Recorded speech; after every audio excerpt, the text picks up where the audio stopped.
Chapter 766. Qin Wentian also glanced at that Immortal Foundation expert, only to discover that the Immortal Foundation expert's gaze was on two young maidens at the table beside him. These two maidens were the maidservants of the young miss, and they were currently flipping through a book. The person on the first page is the one who killed Jiang Quan, Qin Wentian.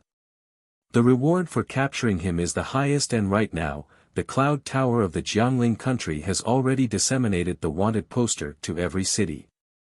I'm afraid he will be captured soon. That young miss stared at the wanted poster as she spoke in a low voice. Qin Wentian started. After which, he extended his perception and instantly saw that the first page of the wanted poster had a portrait of him drawn on it. Not only that, the portrait was exactly the same as his. This book was issued by the Cloud Tower of the Cloud Prefecture and could be disseminated to every city in the Jiangling country in the shortest amount of time. Right now, the first page of the wanted poster was none other than the wanted poster for him, Qin Wentian. "Young miss, why do you care about this?" the maidservant beside her asked. "I've already heard of this matter in my clan. Back then, Jiang Quan refused to release his younger sister, and that was why this man killed Jiang Quan. Not only that, he did so under the eyes of so many experts of the Jiang clan, risking his life just to save his younger sister. He shouldn't have appeared on the wanted poster." The voice of that young miss was clear and melodious. The maidservant beside her hurriedly made a shushing gesture as she spoke in a low voice. "Young miss, this is an order personally issued by the Jiangling king. Also, there are too many people in the Drifts Now city, it's best not to speak of such things recklessly." That Immortal Foundation expert also took a step forward when he heard this. He then spoke to the young miss. "Young miss, it's best not to discuss the matters of the Jiangling king." The young miss was stunned for a moment before she nodded her head lightly. "Young miss, let's go." That Immortal Foundation expert spoke again. The young miss nodded and stood up together with the maidservant beside her as they turned and left the inn.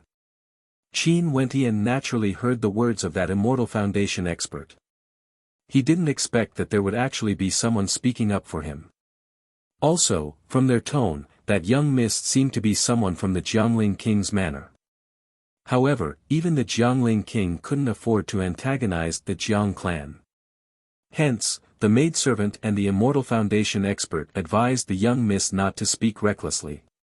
Therefore, this young girl was most likely a young lady from the regional king's mansion. However, it was the regional king who had personally issued the order to arrest Qin Wentian. After taking a sip of tea, Qin Wentian smiled at the man beside him and asked, "Brother, where did you get the arrest warrant from?" Next to him was a middle-aged man in a blue robe with an elegant temperament. Hearing Qin Wentian's question, he couldn't help but smile and say, "Of course it's from Yunlu." Yunlu. Qin Wentian had heard this name from the woman's conversation. "Don't tell me you don't even know about Yunlu." The blue-robed middle-aged man stared at Qin Wentian in bewilderment. After which, he smiled. "In the Cloud Prefecture, there's a Yunlu in every city of the Cloud Prefecture. They are the sacred ground of the Cloud Prefecture, the Yunlu Sage Sect. Through the Yunlu, the orders of the Yunlu Sage Sect can be transmitted to the entire Cloud Prefecture in the shortest amount of time. At the same time, there are a total of 81 countries in the Cloud Prefecture, and each country would have disciples from the Yunlu Sage Sect stationed there. They have a close relationship with the Jiangling king, and if the Jiangling king has any orders, the most effective method would be through the Yunlu Sage Sect. The arrest warrant has always been issued from the Yunlu. For those who are wanted by the Yunlu Sage Sect, it's very difficult for them to find a place to hide." The blue-robed middle-aged man smiled as he explained. Qin Wentian nodded. From this, it seems like the Yunlu Sage Sect should be a transcendent power in the Cloud Prefecture, possessing a terrifying authority to speak. Since the Yunlu Sage Sect was able to have such power and was located in the Eastern Sage 13 prefectures, it most probably had a deep connection with the Dongxing Heaven Emperor. "Many thanks, brother, for informing me." Qin Wentian smiled and clasped his hands. Just a small matter, everyone in the Drifts Now city knows about this. The blue-robed middle-aged man casually waved his hands and continued sipping on his tea. Qin Wentian sat in the tea-house for a moment before he stood up and departed. He directly soared into the air, speeding through the airspace of the Drifts Now city. Qin Wentian increased his speed and sped through the airspace of the Drifts Now city. He encountered even more experts, truly hidden dragons and crouching tigers. For Immortal Foundation characters, Qin Wentian had already seen hundreds of them, all of them shimmering with resplendent immortal light. Just by walking on the streets, one would be able to recognize them with a single glance. After a long time, Qin Wentian saw a vast public square before him. There were many experts gathered there, all of them surrounding an incomparably resplendent ancient bell. This ancient bell was over 1,000 zhang in height and was incomparably terrifying. Bell chimes lingered in the air as runic light filled the sky, illuminating the entire world. On the vast earth, there were many runic lights shooting down. Tens of thousands of runic inscriptions landed on the ground, exuding a profound and unfathomable aura. Is this a divine weapon? Qin Wentian's heart trembled as he felt shock in his heart. This was the first time he saw such a gigantic divine weapon. It was even larger than the demon sword and was so resplendent. As for the many figures surrounding the ancient bell, they were all walking on the ground, as though they were seeking a connection with the ancient bell. Through the resplendent runic inscriptions, they were able to form a connection with the ancient bell. However, nobody had succeeded yet. Not far away, numerous figures surrounded by immortal light stood in the air, observing everything. Among them, there were experts from the Jiang clan, as well as experts from the War Immortal Palace. Naturally, there were also major powers from the Drifts Now city as well as the Jiangling country. All of them seemed to be extremely interested in this ancient bell. This ancient bell is extremely mysterious. If I want to form a connection with it, I'm afraid I have to link these runic inscriptions together, causing the ancient bell to ring. Qin Wentian mused. After which, he stepped out and an instant later, stood below the ancient bell. Inclining his head, he stared at the incomparably gigantic ancient bell in the air, feeling that it was incomparably mysterious. Each and every runic inscription has its own unique pattern.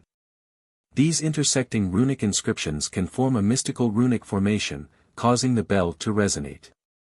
Qin Wentian had spent a period of time comprehending the Heavenly Talisman treasured tome in the Heavenly Talisman Palace. During that period of time, his comprehension of runic inscriptions improved immensely. Only to see that at this moment, a person beside Qin Wentian heard Qin Wentian's voice.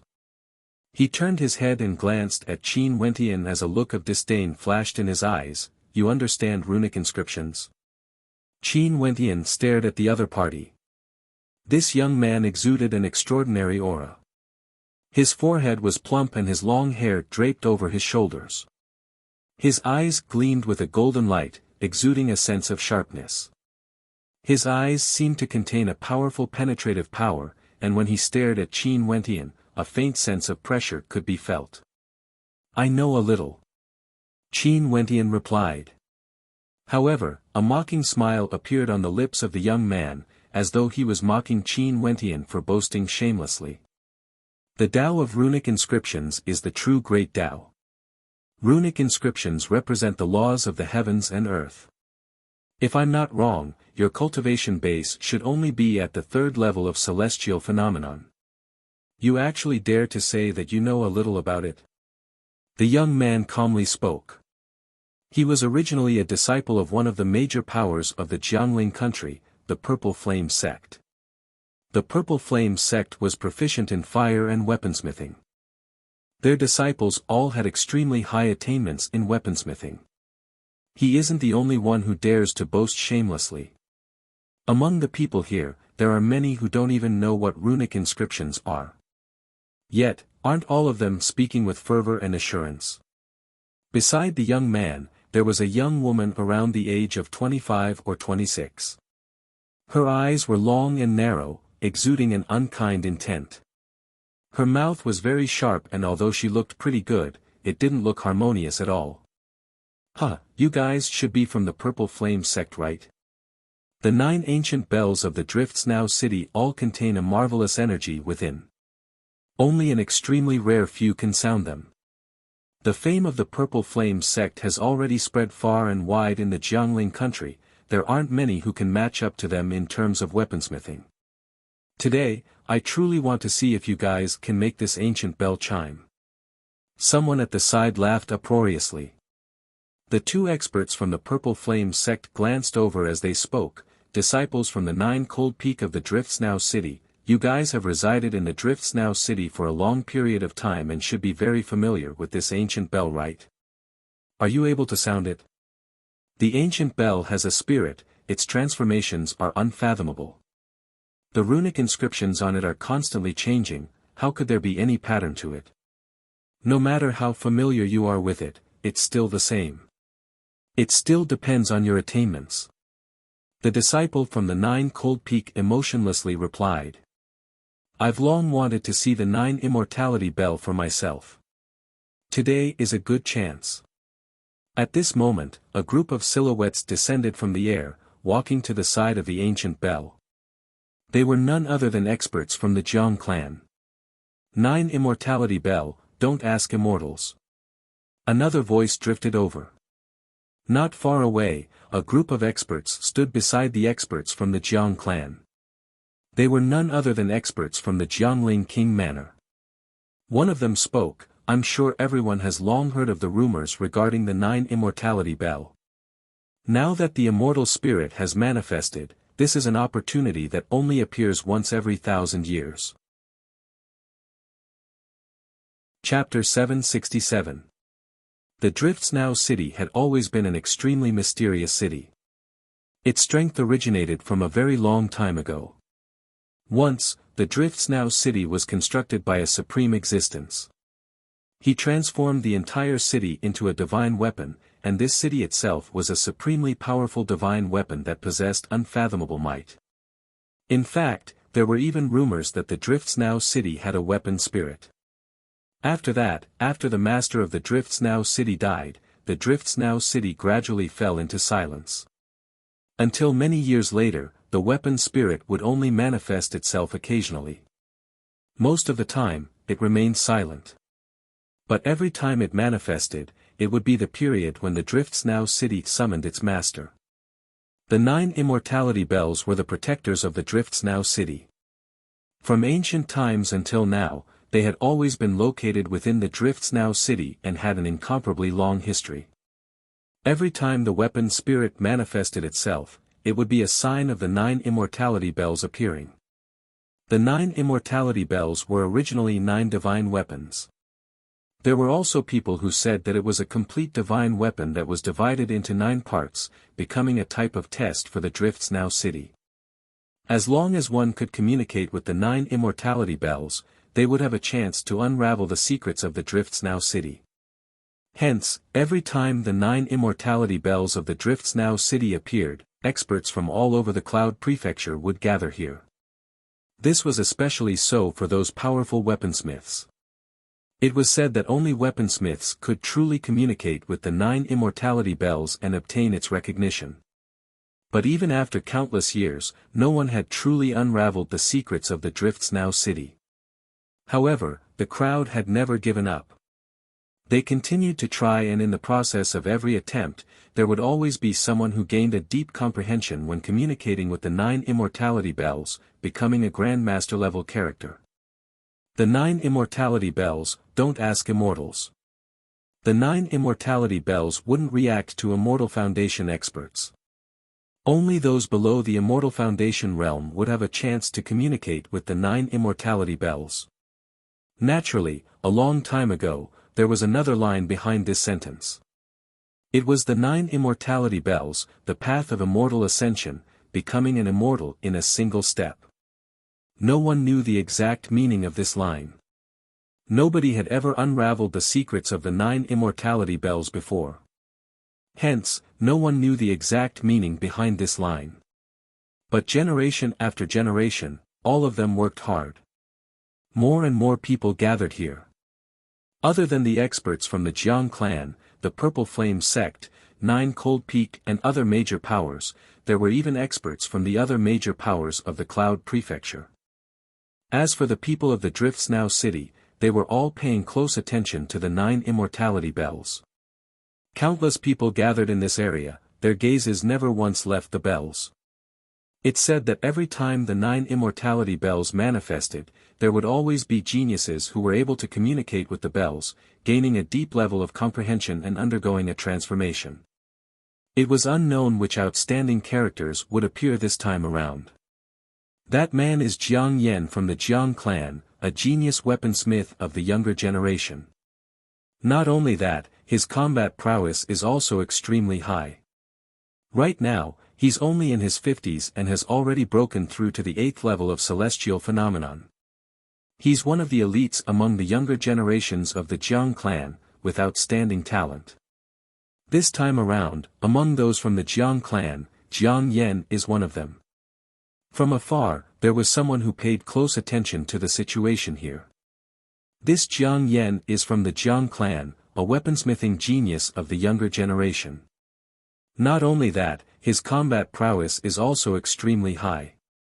He's only in his 50s but his cultivation base is already at the 8th level of celestial phenomenon. He's one of the elites among the younger generation of the Jiang clan with outstanding talent. This Jiang Yen is so powerful. Not long after he stepped into the vicinity of the 9 immortality bells, runic light started to revolve around him. He seems to be forming a connection with several runic inscriptions, wanting to form a resonance with the 9 immortality bells. The eyes of the spectators flickered as they stared at Jiang Yen. Other than Jiang Yen, the disciples from the 9 Frost Peak and the Purple Flame sect were all attempting as well. This included the young man from the Purple Flame sect and the unkind young woman who looked at Qin Wentian with disdain. Qin Wentian didn't bother about the disdain of the other party. He stood below the ancient bell, basking in the boundless runic light as he quietly comprehended. To him, each and every rune wasn't something hard to decipher. The difficult part was how to use these runes to communicate with the 9 immortality bells. Most probably, he wouldn't be able to do it if he simply tried to decipher them. Runes are the source of energy, able to draw upon the law energy of heaven and earth. As long as I can find the law energy of these runes, would be able to communicate with the 9 immortality bells. Qin Wentian silently mused. He actually walked to the side of the 9 immortality bells and sat down, closing his eyes as he quietly contemplated. In the surroundings, boundless runic light flashed, boundless like the sea, unfathomably deep. It was as though he had no idea where to start. And just like that, he sat there for several days. The 9 immortality bells had existed for countless years in the Drifts Now City and there had never been anyone who could unravel the profoundness within. How could it be so easy to communicate with one of the ancient bells? During these few days, the number of experts gathering around the 9 immortality bells grew more and more. The number of geniuses attempting to communicate with the 9 immortality bells also increased. With a single glance, there were already tens of thousands of people. However, in the face of this terrifying ancient bell, even 10 million people didn't seem like a lot. Back then in the tea house Qin Wentian met, the young miss, had also arrived. She stood at the side, her beautiful eyes flickering as her gaze landed on a young man slightly older than her. Crown Prince's attainments in the Tao of Divine Inscriptions are extremely high. I wonder if there's a chance for him to communicate with the 9 immortality bells. An Immortal Foundation expert beside her spoke as he stared at the young man. So it turned out that this young man was none other than the Crown Prince of the Jiangling King Manor, Pei Xiao. As for this young miss, she was none other than a daughter of the Jiangling King Manor, named Pei Yu. The two of them were cousins, with Pei Xiao being slightly older. He should be able to do it, but I don't know to what extent. Pei Yu spoke in a low voice. And at this moment, the countless runes ahead converged into a river of runic light, slamming into the gigantic 9 immortality bells. A moment later, a light chime rang out from the 9 immortality bells, but there wasn't much of a reaction. It's Jiang Yen, as expected of someone from the Jiang clan.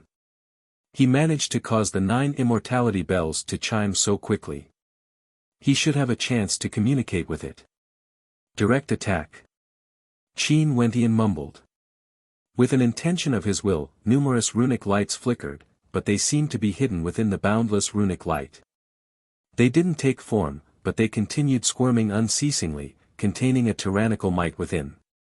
However, when this surge of energy neared the 9 immortality bells, it halted. With an intention of his will, all the fluctuations dissipated into nothingness. If it's just an attack, I can easily use multiple types of energy to attack the 9 immortality bells. But if it's just an attack, it's basically impossible for it to shake the 9 immortality bells. Could it be that I only need to cause the 9 immortality bells to chime, and from there, find a connection point? Qin Wentian mused silently. His eyes were still closed as the boundless runic light cascaded downwards, enveloping his entire body. These runic lights seem to be a part of the 9 immortality bells. There should be a type of law energy that can allow humans and divine inscriptions to resonate. Qin Wentian silently mused. Runic inscriptions were able to activate law energy. What he needed to do was to find out where this type of energy came from. However, this seemed to be extremely difficult. For the next few days, more and more experts tried to cause the 9 immortality bell to chime. However, they still chose to stay and didn't leave, continuing to attempt. Right now, they could only sense a faint trace of the 9 immortality bell's immortal spirit. The Crown Prince has succeeded. Although he has no way to completely communicate with the 9 immortality bells, as long as he can cause the bell to resonate with him, the 9 immortality bells would pay attention to him. As long as the Crown Prince can forge a powerful divine weapon, he would still have a chance to gain the recognition of the 9 immortality bells. Many experts from the King Manor gathered together as they discussed the current situation. At this moment, a tyrannical energy frenziedly squirmed, transforming into a ferocious beast that coiled around the 9 immortality bells. After which, rumbling sounds rang out unceasingly, exuding a majestic aura. Awesome, as expected of a genius of the Jiang clan. An expert from the King Manor praised as he stared at the experts from the Jiang clan. Jiang Yen was truly very powerful, he was at the forefront of the 10 million participants. If there was someone who could communicate with the 9 immortality bells, that person would definitely be him, Jiang Yen. Boom! Another series of chimes rang out. However, the commotion caused by this chime was much smaller compared to Jiang Yen. However, it still caused the disciple from the Purple Flame sect who had disdain for Qin Wentian to have a complacent expression on his face. He could sense a pair of formless eyes staring at him. That must be the immortal spirit of the 9 immortality bells. I still need to work harder. That person clenched his fists tightly, feeling somewhat agitated as he continued his attempts. His gaze inadvertently glanced at Qin Wentian who was sitting not far away from him. This fellow was truly too senseless, sitting there from the start. What a waste of time. Boom, boom, boom. At this moment, an incomparably loud chime reverberated through the heavens and earth. In the air, the reverberations of the chimes rang out unceasingly, ringing into the ears of the crowd. Not here. The gazes of the crowd abruptly froze as they stared into the horizons. There were a total of 9 immortality bells, and the one here was only one of them. Not only were there experts attempting to communicate with the 9 immortality bells, there were also geniuses from other locations attempting to do so as well. Boom, boom. The chimes continued reverberating through the air. After which, a voice boomed out, Jiang Yen, seems like you can't do it. It's been so long but I can't hear any sounds coming from your side. This voice penetrated through the clouds, containing an intense provocation within. Jiang Yen inclined his head, his eyes gleaming with sharpness. Who is it? He actually dares to provoke the genius of the Jiang clan, Jiang Yen. A puzzled expression appeared on the faces of those in the crowd. Sharon. Jiang Yan's eyes gleamed with sharpness as he spoke, his words causing the hearts of many to tremble. This was especially so for those from the Jiangqing manor. Their countenances all turned sharp. Sharon was an extremely legendary young genius. In the world of weaponsmithing, he could be considered a legendary character of the younger generation and was extremely powerful. He came from another supreme sacred ground of the Cloud Prefecture, the Wondergate Immortal Manor. This power had nurtured many outstanding divine inscriptionists, slowly eroding the influence and status of the Jiang clan in the Cloud Prefecture. Chapter 768. There were countless geniuses in the Wondergate Immortal Manor. The number of geniuses who chose to join them was much higher compared to those who chose to join the Jiang clan.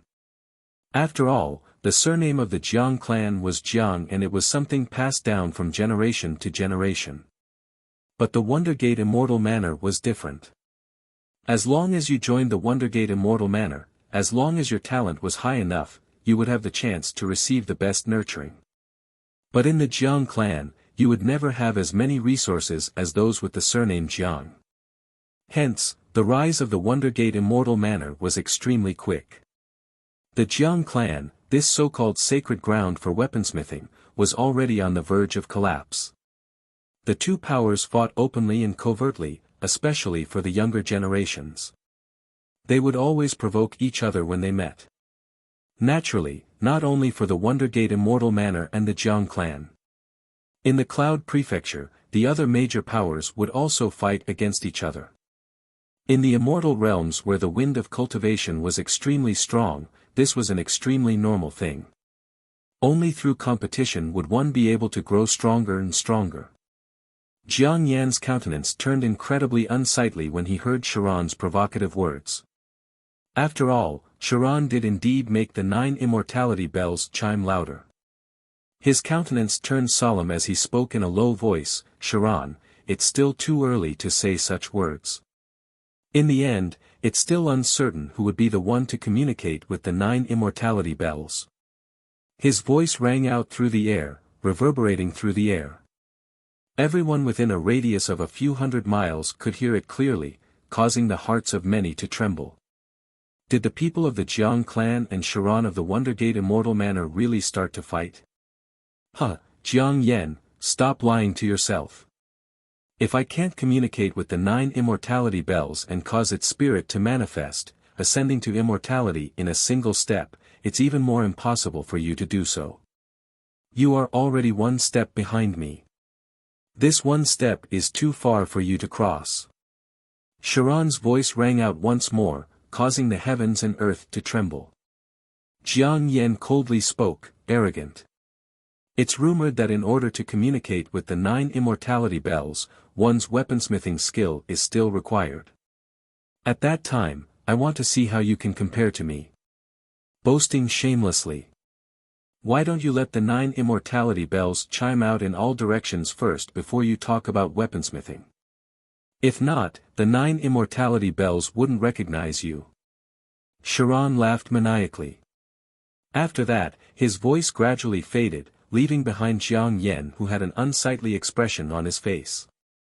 Both of you are dragons and phoenixes among men, heavenly geniuses of a generation. When the battle begins, the weather will definitely change, and it will be extremely brilliant. At this moment, in the air, several silhouettes could be seen standing there.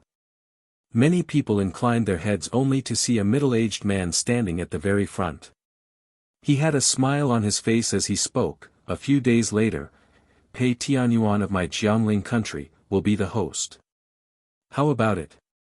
I, Ji Kong, will be with the Duke. I hope that all the heavens chosen will honor me with your presence. A person at the side laughed, his words causing the hearts of many in the Drifts Now city to tremble. Was that middle-aged man standing in the air the Jiangling king of the Drifts Now country? He has also come to the Drifts Now city. However, this was only normal. The 9 immortality bells of the Drifts Now city had manifested, attracting many geniuses from the various sacred grounds of the Cloud Prefecture. Although Pei Tianyuan was the Jiangling king of the Jiangling country, in the perspective of the Cloud Prefecture, he had no way to compare to the backing of these geniuses. However, Pei Tianyuan wouldn't go so far as to flatter them. After all, as the Jiangling king of one of the 81 countries of the Cloud Prefecture, Pei Tianyuan himself naturally had some background. It was just that no one knew which subordinate of the Dongxing Heaven Emperor he was. As for this Ji Kong, he was also an extraordinary character. He was a disciple of the Cloud Tower Sage sect, a sacred ground of the Cloud Prefecture, and had an extremely deep background. He was in charge of all the Cloud Towers in the Jiangling country. Since it's an invitation from the two of you, I, Jiang Yan, will naturally attend. Jiang Yan spoke.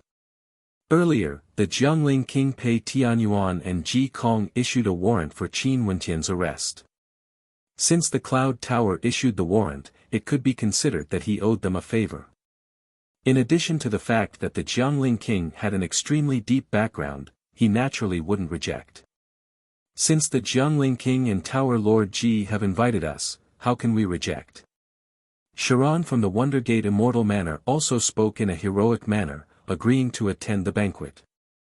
For those who wish to attend, feel free to come. I'll set the time and location first. 7 days later, at the Drifts Now Inn. The Jiangling king Pei Tianyuan laughed, his words causing many to agree. However, for those with weaker talent and no background, they didn't say anything. They knew that although Pei Tianyuan's words were polite, they had to know their own limits. Talent or background, you have to have at least one of them before others would be willing to welcome you. If not, what qualifications do you have to sit together with others? If that's the case, you would only attract disdainful gazes from others because you weren't on the same level as them. Thank you everyone for honoring me with your presence. Pei Tianyuan smiled and nodded when he heard many people agreeing. He then turned his gaze downwards, glancing at Pei Xiao. Pei Xiao. Pei Tianyuan called out. Jiangling king. Pei Xiao respectfully greeted. Learn more from the geniuses here. Pei Tianyuan emotionlessly spoke. Pei Xiao nodded. Pei Xiao understands. Pei Tianyuan nodded. He then glanced at the little miss of the Jiangling king manor, Pei Yu as he spoke, don't loiter around outside every day, return earlier. Yes. Pei Yu bowed to Pei Tianyuan. She and Pei Xiao were both juniors of Pei Tianyuan. As the Jiangling king of the Jiangling country, Pei Tianyuan supported the entire Jiangling king manor and had a transcendent status. Although Pei Yu didn't dare to agree with Pei Tianyuan's way of doing things, when she questioned the arrest warrant for Qin Wentian, the Immortal Foundation expert beside her immediately stopped her. After all, to the people of the Pei clan, Pei Tianyuan was a lofty existence, unquestionable. Pei Tianyuan nodded.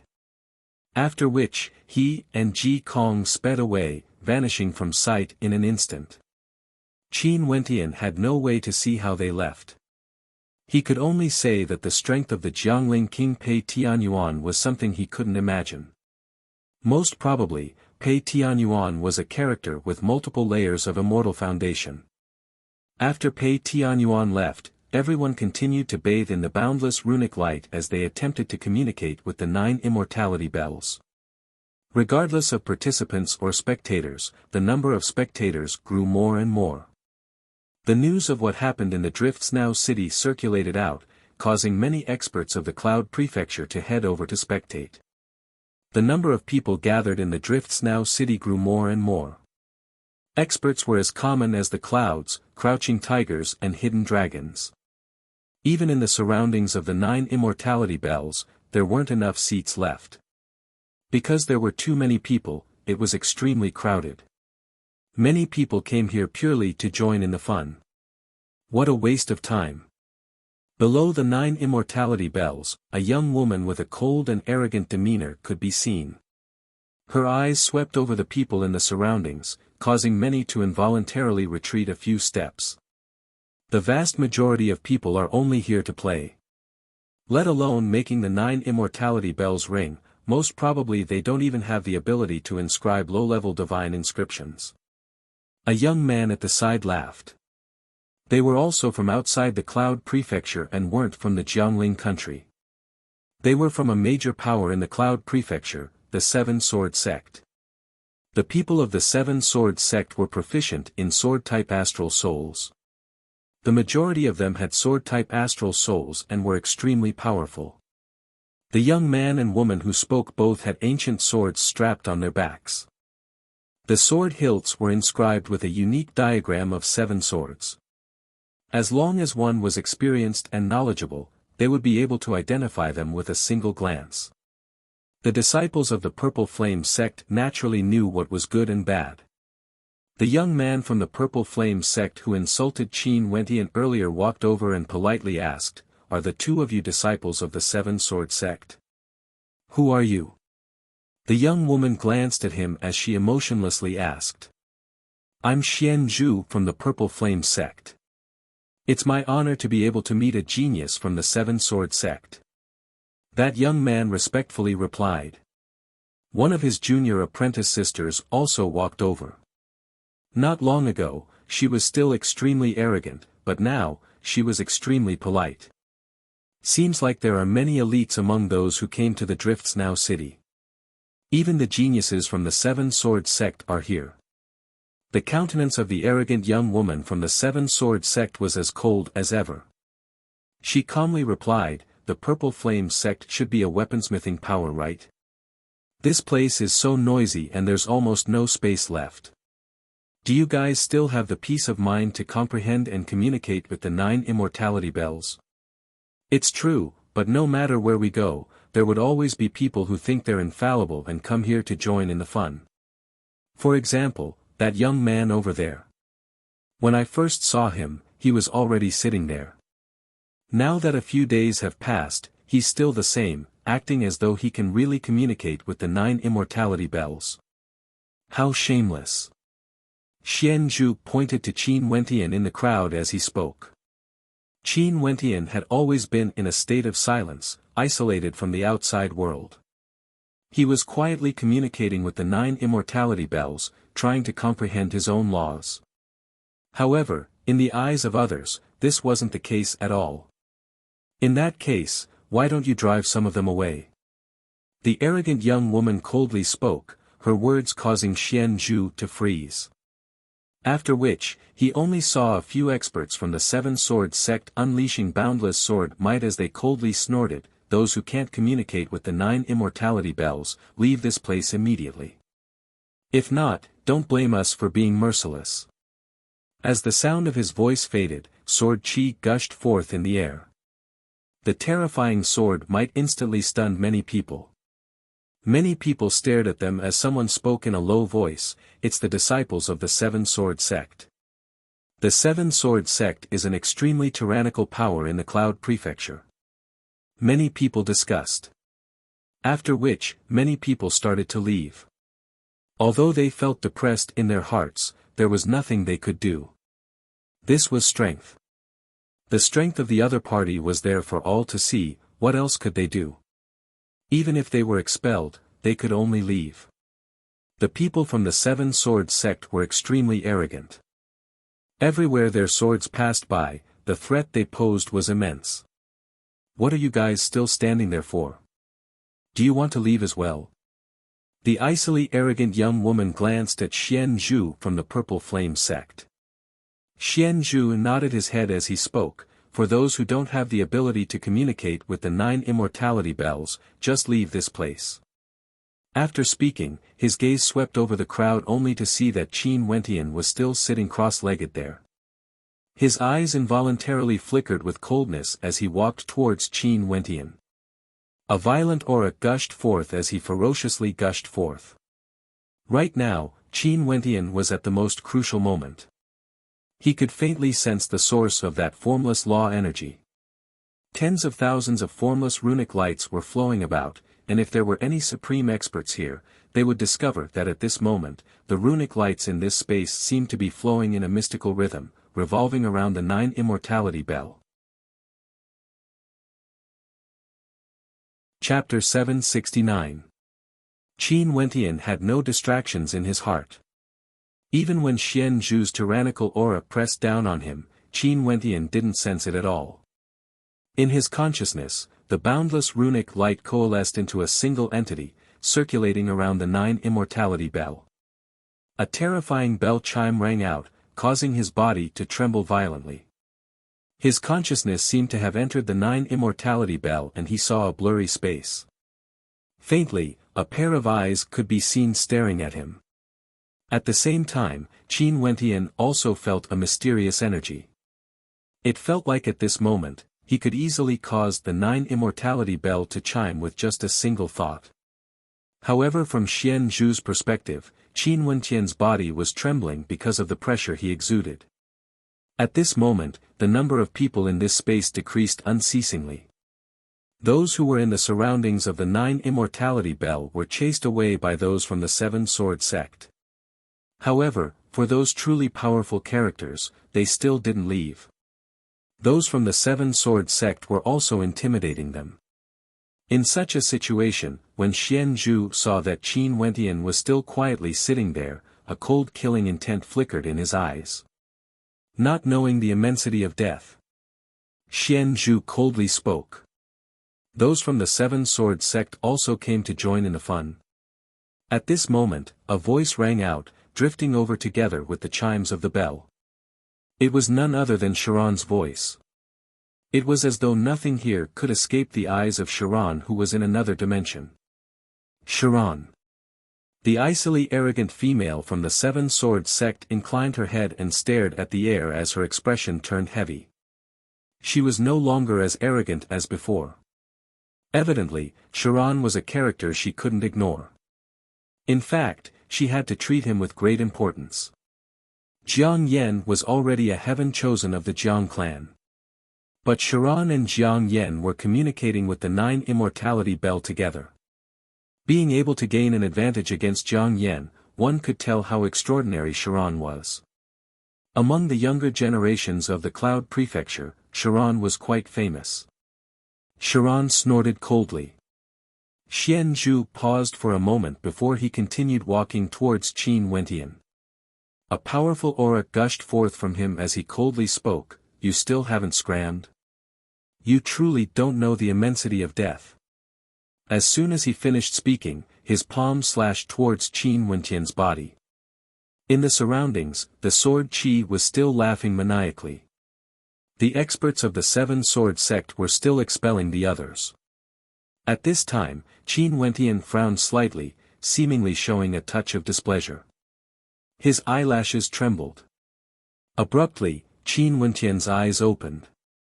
At this instant, Xian Zhu stared into Qin Wentian's eyes as his mind shuddered violently. The sound of a bell chime rang out in his mind, akin to the melody of the great Tao. Boom, boom. The terrifying bell chimes rang out unceasingly. It was as though the 9 immortality bell had truly awakened, emitting a sound that truly belonged to it. At this moment, in this vast space, the experts in the surroundings of the 9 immortality bell all felt their hearts pounding violently. The chimes of the bell seemed to contain a soul-shaking might, directly resonating in the depths of their hearts, resonating in their souls. Even the Immortal Foundation experts who were spectating from afar had their eyes gleaming with sharpness as their hearts pounded. Was this the manifestation of the 9 immortality bell? Xian Zhu was the one who suffered the greatest impact. He coughed out a mouthful of blood as his internal organs trembled violently. The bell chime seemed to be able to penetrate his body, penetrating his soul. He only felt that his brain was about to explode as he directly slumped to the ground. His entire body convulsed as fresh blood flowed unceasingly from the corners of his mouth, dyeing the ground red. The aftershock of the bell chimes finally subsided.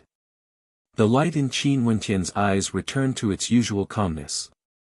He casually stood up, but he didn't look at the collapsed Xian Zhu. Instead, he was staring at the 9 immortality bell as a strange light flickered in his eyes. What secret was hidden within the 9 immortality bell exactly? Xian Zhu. At this moment, the female from the Purple Flame sect exclaimed in shock upon noticing Xian Zhu's condition. She walked to his side, only to see that Xian Zhu was still trembling uncontrollably. "Xian Zhu, what happened to you?" The countenance of the female paled. She didn't dare to believe the scene before her eyes. Earlier when the bell chimes rang out, she indeed felt a deep sense of shock. However, it wasn't to the extent where she felt the same way as Xian Zhu. She swiftly swept her gaze over the surroundings and discovered that only Xian Zhu was in such a state. The others all had solemn expressions on their faces as they stared at the 9 immortality bell. Even Jiang Yan from the Jiang clan, the experts from the 7-sword sect, as well as Pei Xiao from the Jiangwang manor all had perplexed looks on their faces. They didn't know where the bell chimes came from. Not good. When the female's hand came into contact with Xian Zhu's body, her countenance instantly turned pale. She discovered that Xian Zhu's heart meridians had actually been shattered. And indeed, an instant later, Xian Zhu's body stopped trembling as he stopped breathing. His eyes were still wide open, as though he had died with a grievance. Even until his death, he didn't know how he died. Was it because of that gaze, or because of the bell chimes? It's impossible for the 9 immortality bell to chime by itself. In this silent space, a voice suddenly rang out. Momentarily, the gazes of everyone were attracted over. The person who spoke was none other than Jiang Yan. "You mean that earlier, someone communicated with the 9 immortality bell and activated it?" The eyes of the icily arrogant female from the 7-sword sect shot out numerous sharp swords. Her heart pounded violently. The disciples of the 7-sword sect had naturally heard of the 9 immortality bell before. If there was someone who could activate the 9 immortality bell, that person must have already succeeded in communicating with the immortal spirit within the bell. If that was the case, there would be a chance for them to unravel the secrets of the 9 immortality bell. Yeah, since the 9 immortality bell chimed, the person who communicated with it should be among us. Jiang Yan nodded. His eyes stared at the people in this vast space as his sharp gaze swept past each and every one of them. However, he truly had no way to imagine what sort of person would be able to achieve such a feat. He was a heaven chosen of the Jiang clan, Jiang Yan. Even he couldn't do it. Who else here could? Other than him, there seemed to be no one more famous than him here. Those from the 7-sword sect were also very powerful, but in terms of their attainments in the martial path, the disparity between them was too great. Hence, even after Jiang Yan's gaze swept past everyone, he still had no idea who it was. Also, earlier, the 9 immortality bell chimed abruptly. There were no signs at all. Which heaven chosen is it exactly? Are you all willing to step out? Jiang Yan asked. However, no one replied. He had no idea who it was. Jiang Yan, maybe it's really just an accident and the 9 immortality bell has automatically awakened. If not, there wouldn't be anyone here who managed to chime the bell a step earlier than you. Pei Xiao spoke, his tone filled with hints of flattery. Jiang Yan didn't reply, but a look of contemplation could be seen in his eyes. Could it really be that the 9 immortality bell had automatically awakened? In truth, he felt that given his current attainments, even if he was given more time, he wouldn't be able to cause the 9 immortality bell to completely resonate with it in an instant. He couldn't do it. Chiron from the Wondergate Immortal Manor also couldn't do it. Could there be others here who could do it? Could it be that his guess was wrong? Was it only the immortal essence of the 9 immortality bell? In the air, whistling sounds rang out. At the side of the 9 immortality bell, a silhouette appeared. This person was extremely young and exuded a carefree aura. His gaze was sharp as he swept his gaze over everyone below. Chiron. Jiang Yan called out, causing everyone to instantly understand that this young man was none other than Chiron, a heaven chosen from the Wondergate Immortal Manor. Earlier, the one who sounded the bell chimes was none other than this young man. To think that Chiron is so handsome. The serving girl beside Pei Yu spoke in a low voice, her eyes flashing with astonishment. She initially thought that Chiron was a middle-aged man, she didn't expect him to be such a carefree character. However, right now, Chiron didn't have the mood to care about what the others were thinking. Earlier when the 9 immortality bell chimed, it didn't only resonate here, it even caused the other 8 bells to resonate with it. Chiron had already formed a connection with one of the bells, hence he could sense it even more deeply. In that instant earlier, it was as though he saw a pair of incomparably lofty eyes that contained a world-shaking brilliance. He was different from Jiang Yen. Chiron could be sure that earlier, someone must have communicated with the 9 immortality bell, and that person must be among these people. In the air, more and more experts appeared. Among them, there was no lack of geniuses from the major powers. All of them were attracted here by the bell chimes. Such resonance wasn't something ordinary people could achieve. Qin Wentian inclined his head, glancing at the silhouettes that appeared. And at this moment, he saw Chiron's eyes. The instant Chiron's gaze landed on him, he didn't shift his gaze away. He stared fixedly at Qin Wentian, as though wanting to see through him. At this moment, the sharpness in Qin Wentian's countenance was retracted, and his demeanor was extremely ordinary. However, Chiron still felt a sense of familiarity. Faintly, he felt that the supreme brilliance he saw earlier originated from this pair of eyes. Is it him? Chiron couldn't be sure. At this moment, Qin Wentian lowered his head and directly shifted his gaze away, as though nothing had happened. This caused Chiron to feel bewildered in his heart, as the bewilderment in his heart grew even more intense. And at this moment, he saw the corpse lying not far away from Qin Wentian. It was Xian Zhu's corpse. His eyes flashed with sharpness. Chapter 770. Although Chiron's eyes gleamed with sharpness, he didn't say anything. He stared at the female beside Xian Zhu's corpse, and upon seeing her staring at Qin Wentian with hatred, he already had a guess in his heart. Did you do something to Xian Zhu? That female coldly asked as she stared at Qin Wentian. If it was really just the bell chimes, it was impossible for Xian Zhu to die directly. Everyone here had heard the reverberations of the bell chimes, and although their internal organs were shaken, it wasn't to the extent of their heart meridians being destroyed. Qin Wentian slowly turned his gaze over, staring at that female as a cold light flashed in his eyes. You guys are so brazen, wanting to expel others and even wanted to attack me, yet he was suddenly killed by the sound of the bell chimes. What does this have to do with me? The female bit her lips, she didn't know what to say. Earlier, it was indeed Xian Zhu who acted against Qin Wentian. But when the bell chimes rang out, Xian Zhu was instantly killed. Qin Wentian basically didn't move at all, there weren't any fluctuations of aura from him. This was definitely real. A bunch of people are wasting space here, can't we expel them? At this moment, the cold and arrogant female from the Seven Swords sect stared at Qin Wentian. Earlier, she was the one who gave the order to expel them, yet this young man actually dared to doubt her words.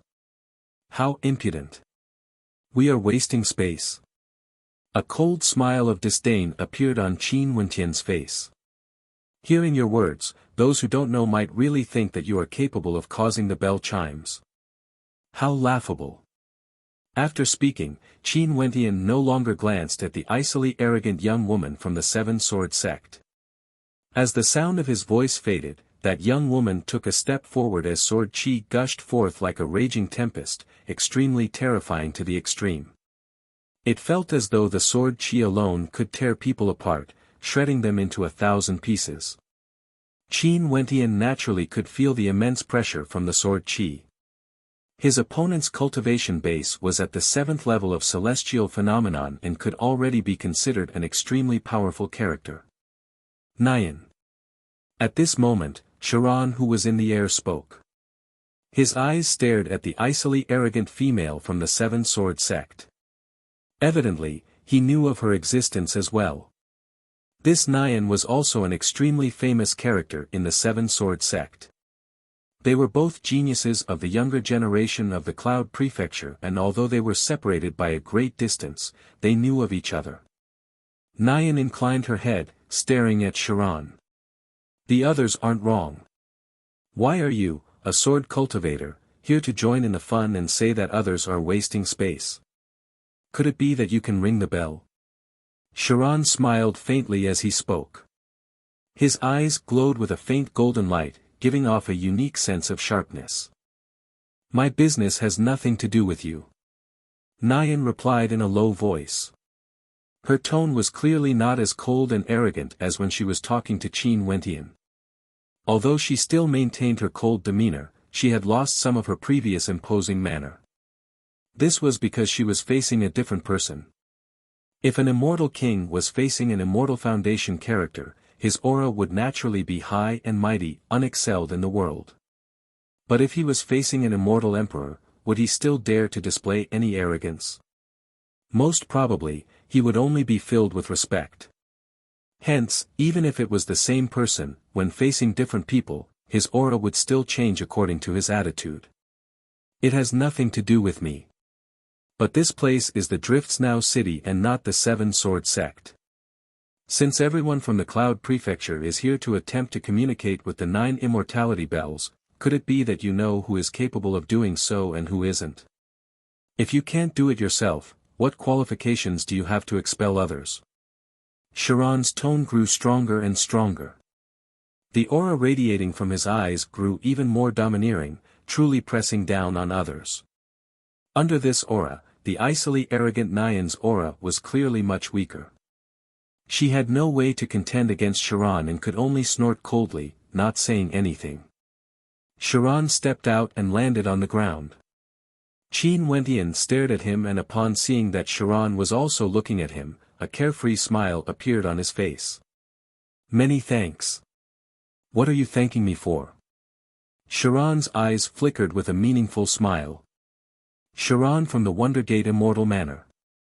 What about you? Tianwen. Qin Wentian smiled as he replied. This place was one of the 3 main cities of the Jiangling country, the Drifts Now city. The Jiangling country has long issued a bounty for his arrest. Once he revealed his real name, he would instantly fall into a dangerous situation. Hence, he could only continue to use an alias. Tianwen. Sharon repeated, as though he regarded this name with great importance. After that, he asked again, Brother Tianwen, which sect are you from? My cultivation base is too low and I've brought shame to my sect. I don't dare to speak nonsense in public. Qin Wentian replied. Understood. Sharon casually smiled. He didn't know what the word understood meant. Sharon, you are truly in the mood for leisure. At this moment, a voice drifted over. The person who spoke was none other than Jiang Yen from the Jiang clan. This Sharon actually came here and started chatting with an unknown character. Truly, he was in the mood for leisure. Who asked me to be ahead of you in terms of comprehension? Also, I'm already strong enough to attract the attention of the 9 immortality bells. Naturally, I'm in the mood for leisure. As for you, the Jiang clan, you are truly getting weaker and weaker. Sharon laughed, his words causing Jiang Yan's countenance to turn cold. He coldly snorted and continued, let's see who will have the last laugh. After speaking, he no longer bothered with Sharon. He closed his eyes and attempted to communicate with the 9 immortality bells again. I also want to see what's so special about this 9 immortality bell that can chime on its own. Sharon sat beside Qin Wentian and similarly closed his eyes, attempting to comprehend the 9 immortality bells. Nyan had an unfriendly expression on her face as she glanced at him and Qin Wentian before she left. As for the other experts, they all went on with their own matters. Seems like this was truly an accident. The 9 immortality bells chimed on its own due to some special reason. Qin Wentian faintly sensed that Sharon had seen through something. However, Sharon was extremely carefree, he didn't say anything and just sat at the side, attempting to communicate with the 9 immortality bells. After that, Qin Wentian also closed his eyes as his perception gushed out. He could faintly sense that there was a strange connection between him and the 9 immortality bells. With just a single thought, his perception entered the 9 immortality bells. This towering immortal bell was like a mirror. Through this mirror, Qin Wentian could faintly see a blurry scene. In front of him was a majestic ancient city. There were no living beings in this city, and within this ancient city, divine weapons were all forged. It was as though this boundlessly vast ancient city was created by a weaponsmith, and was filled with boundless mysteries. Snowflakes drifted about in the city. Qin Wentian saw a gigantic palm that blotted out the sun stretching out, directly blanketing an entire region. This palm simply stood there, allowing the snowflakes to land on its palm, appearing somewhat lonely. The scene was blurry yet beautiful. Is this the Drifts Now city? Qin Wentian mused. There have always been many legends circulating around the Drifts Now city, and among them, the 9 immortality bells were the most widespread. But as time passed, the people only pursued the secrets of the 9 immortality bells, wanting to grow stronger and ascend to immortality with a single step. As for those ancient stories, they seem to have vanished in the long river of time. There are scenes within the 9 immortality bells.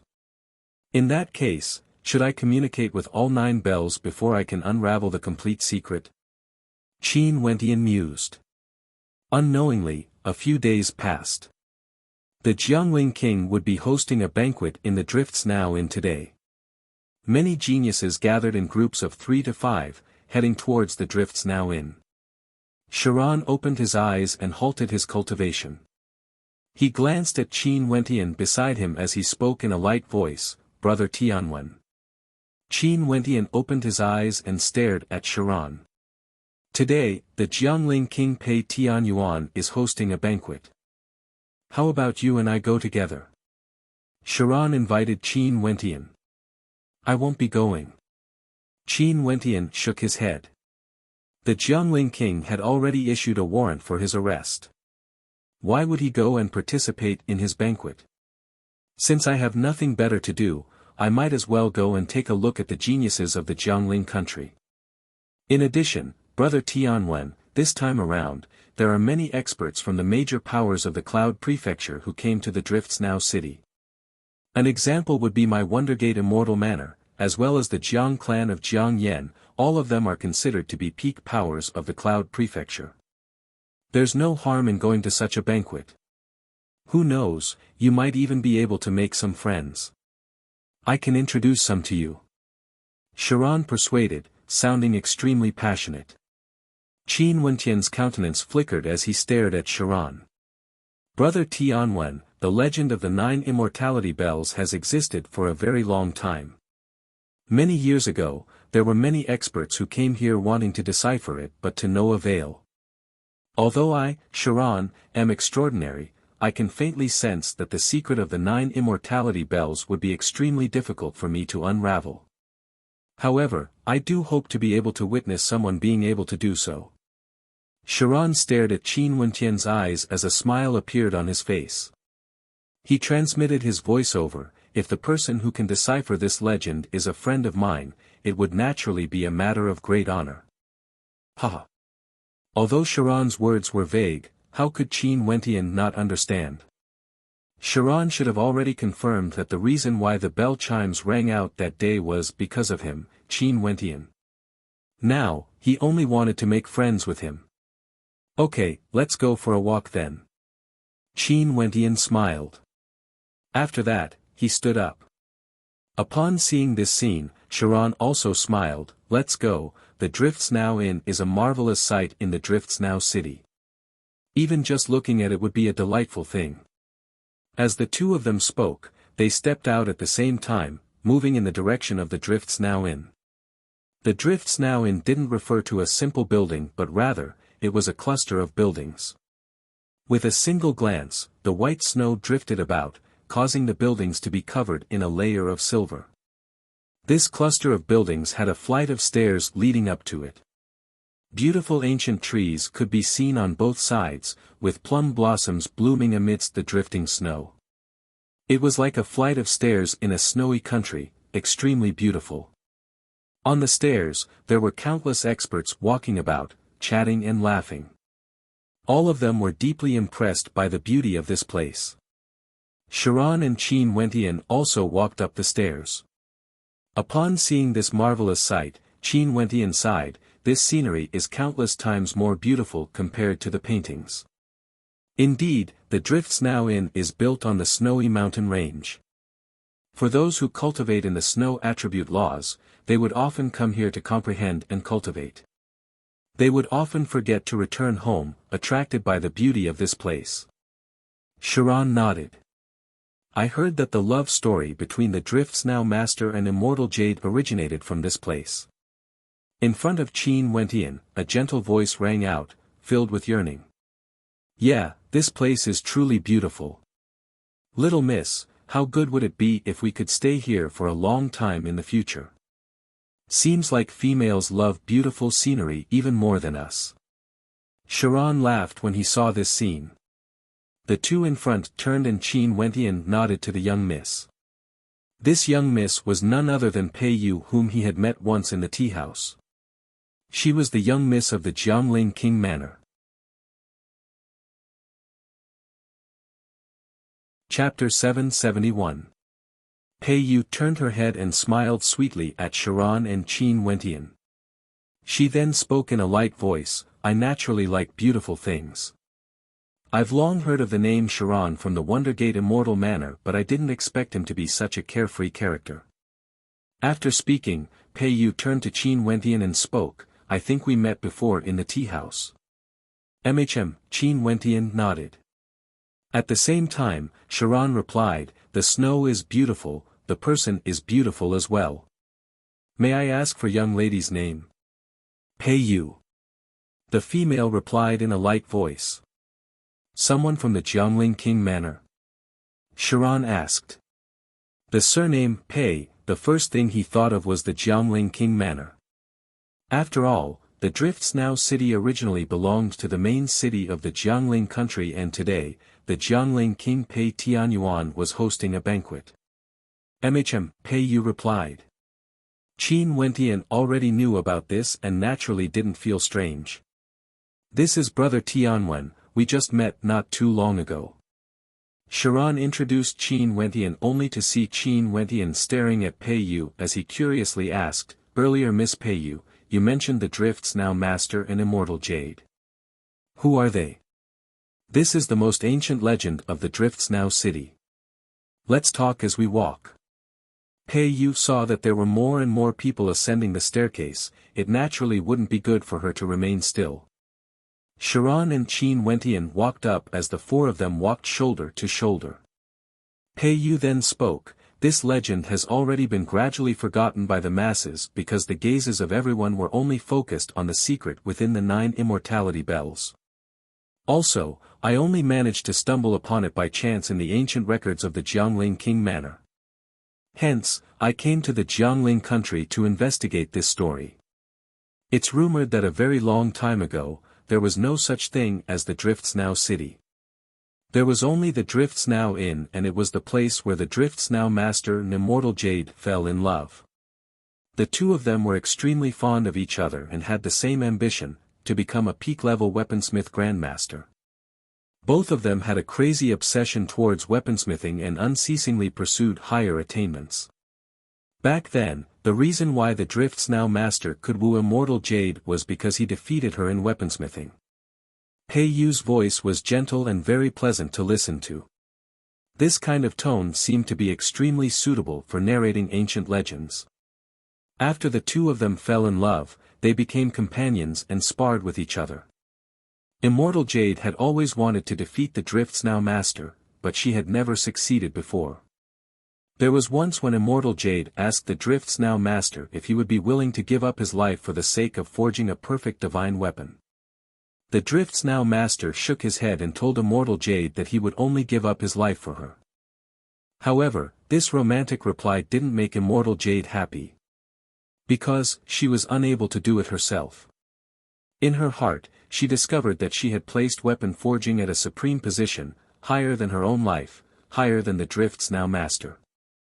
Immortal Jade's heart was filled with unease. One day, she told the Drift's now master that she wanted to construct an unprecedented divine weapon, one that no one in the immortal realms had ever attempted before. She wanted to forge a city, but the Drift's now master felt that it was too troublesome. However, Immortal Jade told him that this city would only belong to the two of them, it would be their home.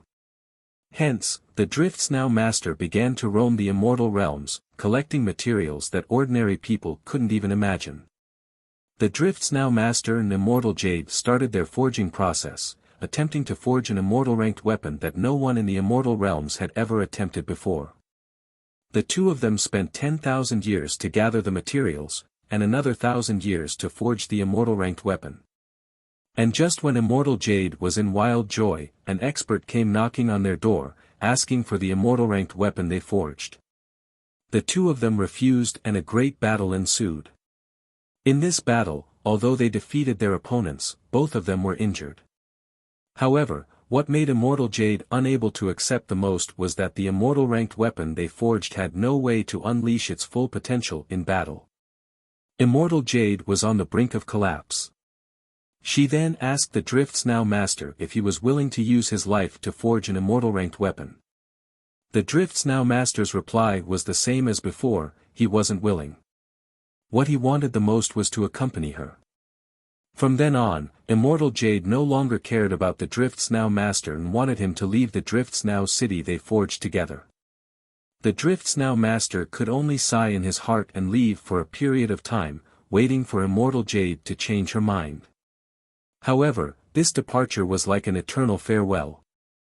When the Drift's now master returned to the Drift's now inn, he only saw a cold corpse as well as a letter Immortal Jade left for him. "If you truly love me, why can't you use your body to forge a weapon?" Immortal Jade was like what she said.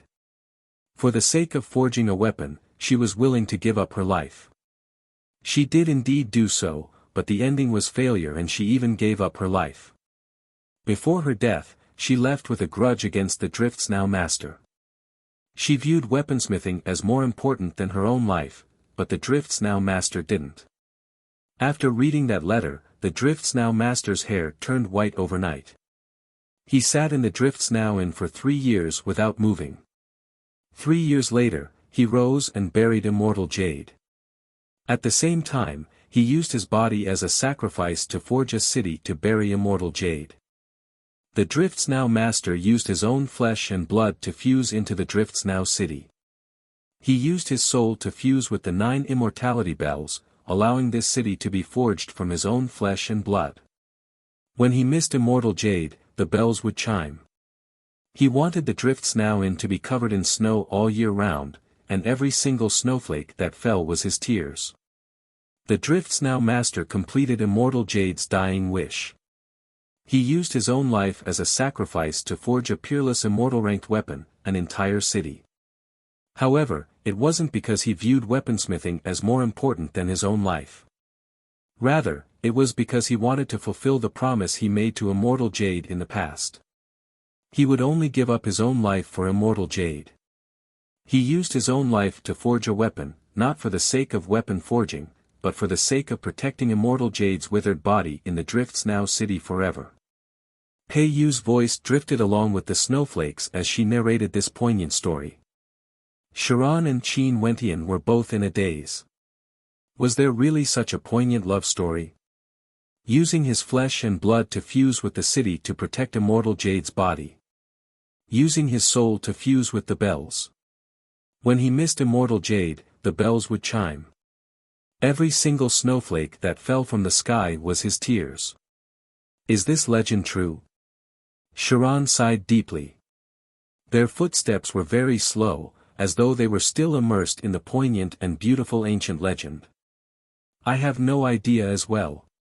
Right now, the people of the Drift's now city only care about the secret of the 9 immortality bells. Who would still remember the story of the Drift's now master and Immortal Jade? Pei Yu forced a smile on her face, but there was a hint of sadness in her smile. This story was something she learned after collecting many ancient records. Hence, she was very fond of the Drifts Now city. She personally came here to take a look at the place where the Drifts Now master and Immortal Jade fell in love, and to see the city that the Drifts Now master used his life to forge. It should be true. Qin Wentian mumbled, sinking into contemplation. He recalled the scene he saw in the 9 immortality bells. In that scene, he seemed to have seen someone forging an entire city. He seemed to have seen a lonely gigantic palm stretching out in the air, allowing the snowflakes to land on its palm. If the legend Pei Yu spoke of was true, then that lonely palm should belong to the Drifts Now master, right? Do you believe it as well? I also believe it to be true. Pei Yu smiled sweetly at Qin Wentian who was beside her. Time changes, nothing is eternal. Now, the 9 immortality bells chimed once more. I wonder if it was because the Drifts Now master longed for Immortal Jade. I really hope that there will be someone who can unravel the secret of the Drifts Now city and let me know if this poignant legend really exists. Even if it does exist, there might be some deviations. Back then, the city created by the Drifts Now master and Immortal Jade might not be the Drifts Now city today.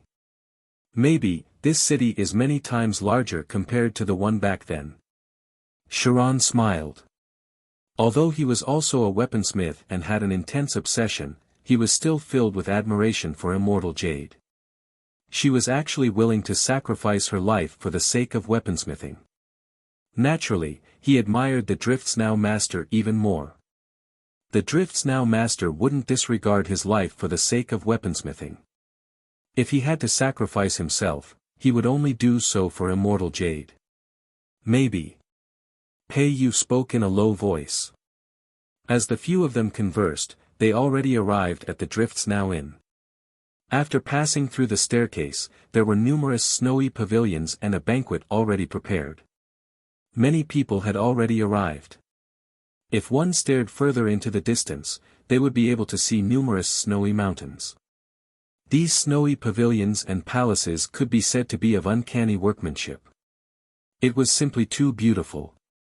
This place is the legendary residence of the Drifts Now master and Immortal Jade.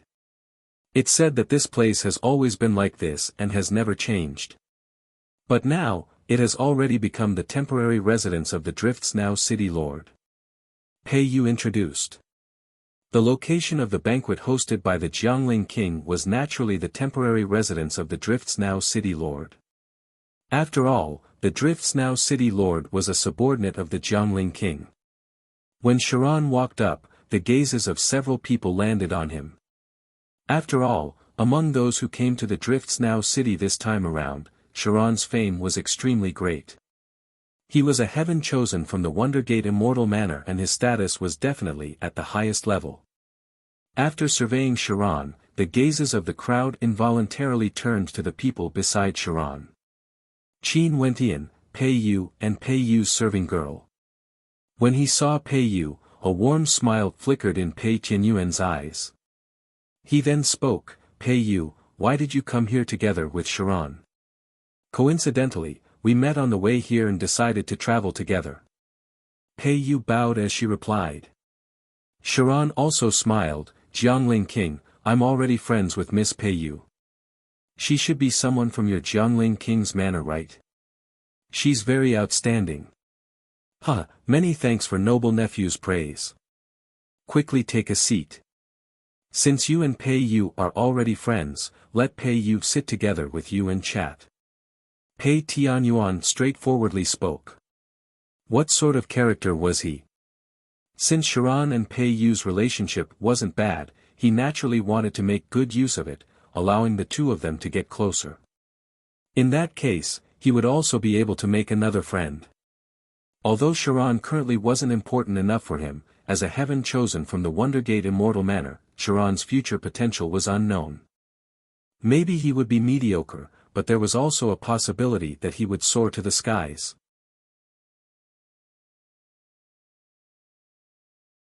Chapter 772.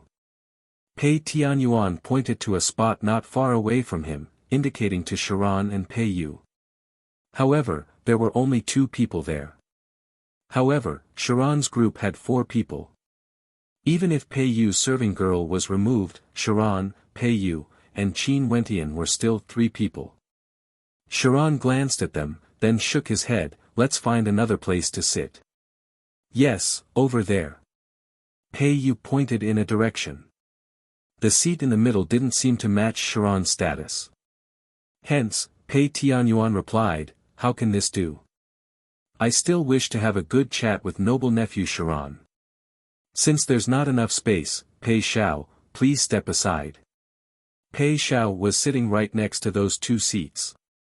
It seemed like Pei Tianyuan had intentionally chosen those 2 seats for Sharon. With a single glance, he could tell that the reason Sharon wasn't sitting was because there was an extra person, so he had Pei Xiao give up his seat. Pei Xiao's brows twitched as he glanced at Pei Yu and Qin Wentian. A trace of displeasure flashed in the depths of his eyes, but since it was an order from the Jiangling king, how could he disobey? He could only nod his head and stand up, feeling somewhat awkward. At this moment, someone called out, Pei Xiao, come sit here. Pei Xiao glanced at the person who spoke as a smile flickered in his eyes. Many thanks for brother Jiang Yan's kindness. That's for the best. Dear nephew Sharon, come and have a seat. Pei Tianyuan laughed. Sharon naturally wouldn't reject and hence, the 3 of them walked over and sat down. Their opponents were none other than Jiang Yan and Pei Xiao, as well as Nian of the 9-Sword sect. Other than these people, there were also many geniuses from the major powers, all of them exuding an extraordinary aura. Many of them were disciples from the major powers of the Cloud Prefecture. Let me introduce us old fellows. I'm Pei Tianyuan, I'm sure all of you already know me.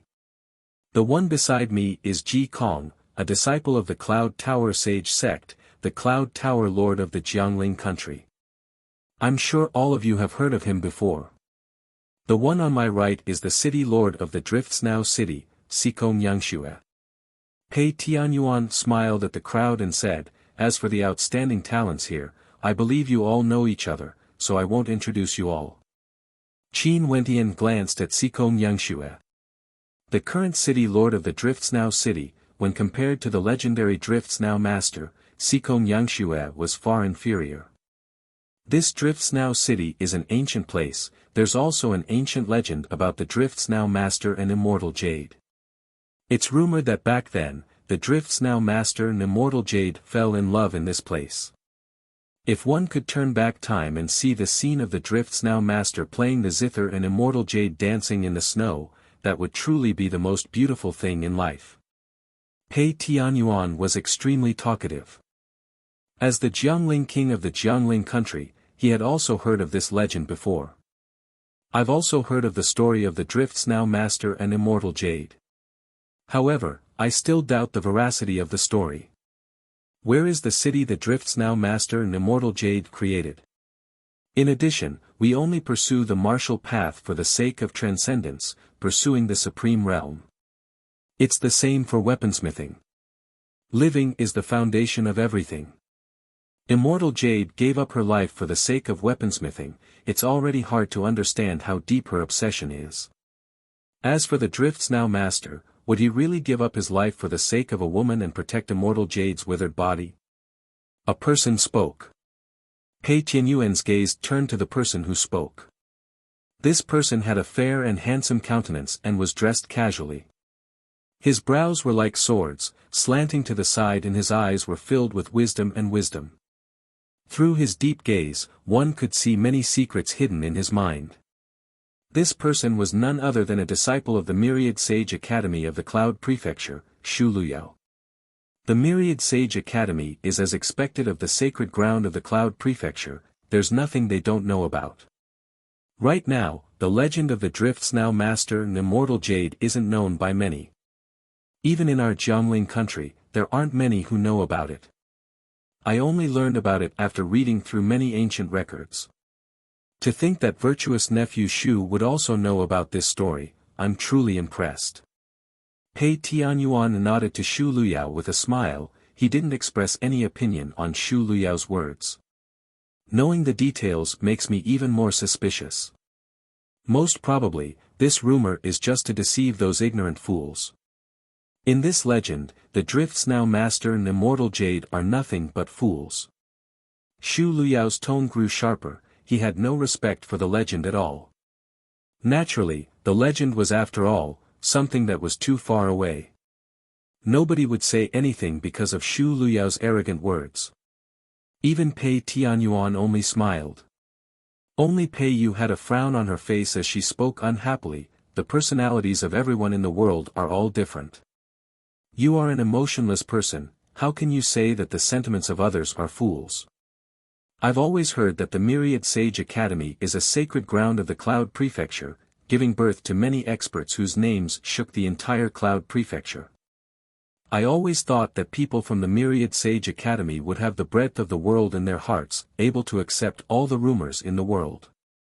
However, you actually said that the Drift's now master and Immortal Jade are fools. Aren't you thinking too highly of yourself? Pei Yu was a sentimental person, she had always believed in the story between the Drift's now master and Immortal Jade. If Shu Luyao only had doubts, she wouldn't be angry. But the latter part of Shu Luyao's words was a direct insult to the legend. She couldn't help but feel anger in her heart, hence, her words were extremely sharp. Shu Luyao's sword-like brows twitched when he heard this. His gaze grew even sharper, as though sharp swords were about to shoot out from his eyes. You said that I'm thinking too highly of myself. Shu Luyao's eyes gleamed with sharpness as he stared at Pei Yu. Could it be that she's wrong? Using your own personality to judge others? Could it be that you think everyone in the world is the same as you? Isn't this thinking too highly of yourself? Upon seeing this scene, Sharan who was beside Pei Yu coldly spoke. A moment later, Shu Luyao's gaze turned over, landing on Sharan as he coldly laughed, seems like your relationship isn't bad. After speaking, he didn't say anything more. However, that mocking gaze of his seemed to contain a different meaning, causing Pei Yu to be even more enraged. However, Sharan calmly replied, the major powers in the world are all the same. I heard that there are many outstanding characters from the Myriad Sage Academy, but it's hard to say that there wouldn't be scum among them. Sharan, your words are too overboard. Brother Shu has never offended you before, right?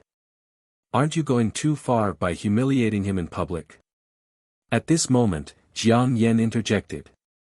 Brother Shu is a heaven chosen of the Myriad Sage Academy. The word scum in your mouth is simply too arrogant. As the sound of his voice faded, expressions of interest appeared on the faces of many. Seems like this Jiang Yen didn't want the world to be in chaos and intentionally wanted to intensify the conflict between Sharan and Shu Luyao. I've always admired the Myriad Sage Academy. Sharan, you are truly too much. Nyan continued, adding oil to the fire. And as expected, the moment their words rang out, it was impossible for Shu Luyao to ignore it even if he wanted to. At this moment, the gazes of everyone were all on him. Sharan's arrogance isn't just for a moment, right? When the 9 immortality bells were rung, this fellow already lost his composure and started to provoke others everywhere. Ha ha ha. Another person laughed. This person was also a disciple from a major power, the Battle Heaven's immortal manor of the Cloud Prefecture. The combat prowess of this power was extremely high and their influence could be found all over the Cloud Prefecture. Even in the Jiangling country, they had a subordinate power named the War Immortal Palace. Zurius from the Battle Heaven's immortal manor, seems like he's also someone who likes to stir up trouble. Everyone silently mused. Zurius didn't have any intentions of intentionally provoking Sharan. He only spoke because he felt that it was interesting. Shu Luyao had a heavy expression on his face. In front of so many people, he truly couldn't maintain his face.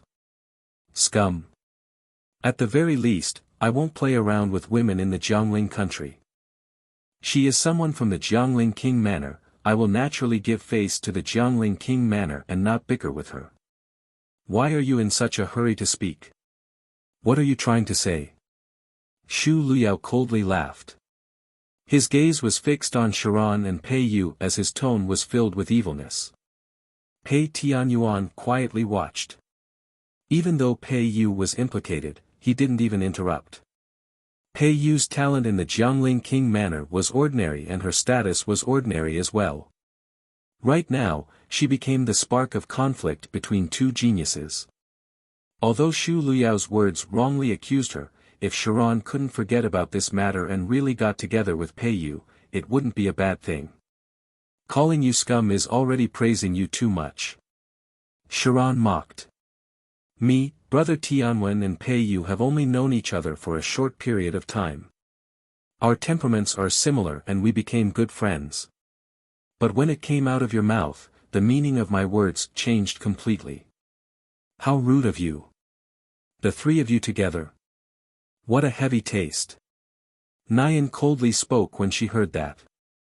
After that, the gazes of everyone landed on her as faint smiles appeared in their eyes. How interesting, this Nyan might seem cold and arrogant but her words were filled with evil. Naturally, the reason why Nyan would be like this was because of Sharon's domineering attitude earlier. Evidently, she hadn't swallowed her anger yet. Pei Yu's body trembled slightly, her dainty fists were clenched tightly as her countenance turned pale. For a female to be humiliated like this, it was already extremely serious. Especially in such a setting. Nyan's words were like sharp arrows, piercing into the hearts of others. Qin Wentian's sharp senses could see the changes in Pei Yu's countenance as well as the trembling of her body. He also felt some anger in his heart. These people actually dared to humiliate a young lady in the prime of her youth. Inclining his head, his gaze turned to Nyan. This cold and arrogant young lady from the Seven Sword sect had expelled him earlier. Evidently, she was a selfish woman who didn't care about others. Someone who can speak such shameless words is actually a female. This is simply unimaginable. Could it be that you have done such a thing before? If not, why would you say such words? Qin Wentian stared at Nyan as he emotionlessly spoke. As the sound of his voice faded, Nyan's countenance instantly turned cold. Her sword-like eyes stared in the direction of Qin Wentian as she icily spoke, "Impudent, who do you think you are? You even dare to speak in such a manner. Do you believe that I won't kill you right here and now?" The gazes of several people landed on Qin Wentian. Jiang Yan also coldly spoke, "Who is this fellow? Where did he come from? Do you have the qualifications to speak here? How interesting. Most probably because he is sitting together with Sharon, he doesn't even know who he is." Xu Luyao glanced at the people around him as he asked, "Do any of you know this person?" Everyone shook their heads as mocking gazes appeared on their faces. Sharon had a high status but this person was different. He actually dared to insult Nyan in such a setting. Those people still had some trepidation when they wanted to make things difficult for Sharon. But now that they caught hold of Qin Wentian, how could they not ruthlessly attack him? Such methods were extremely common.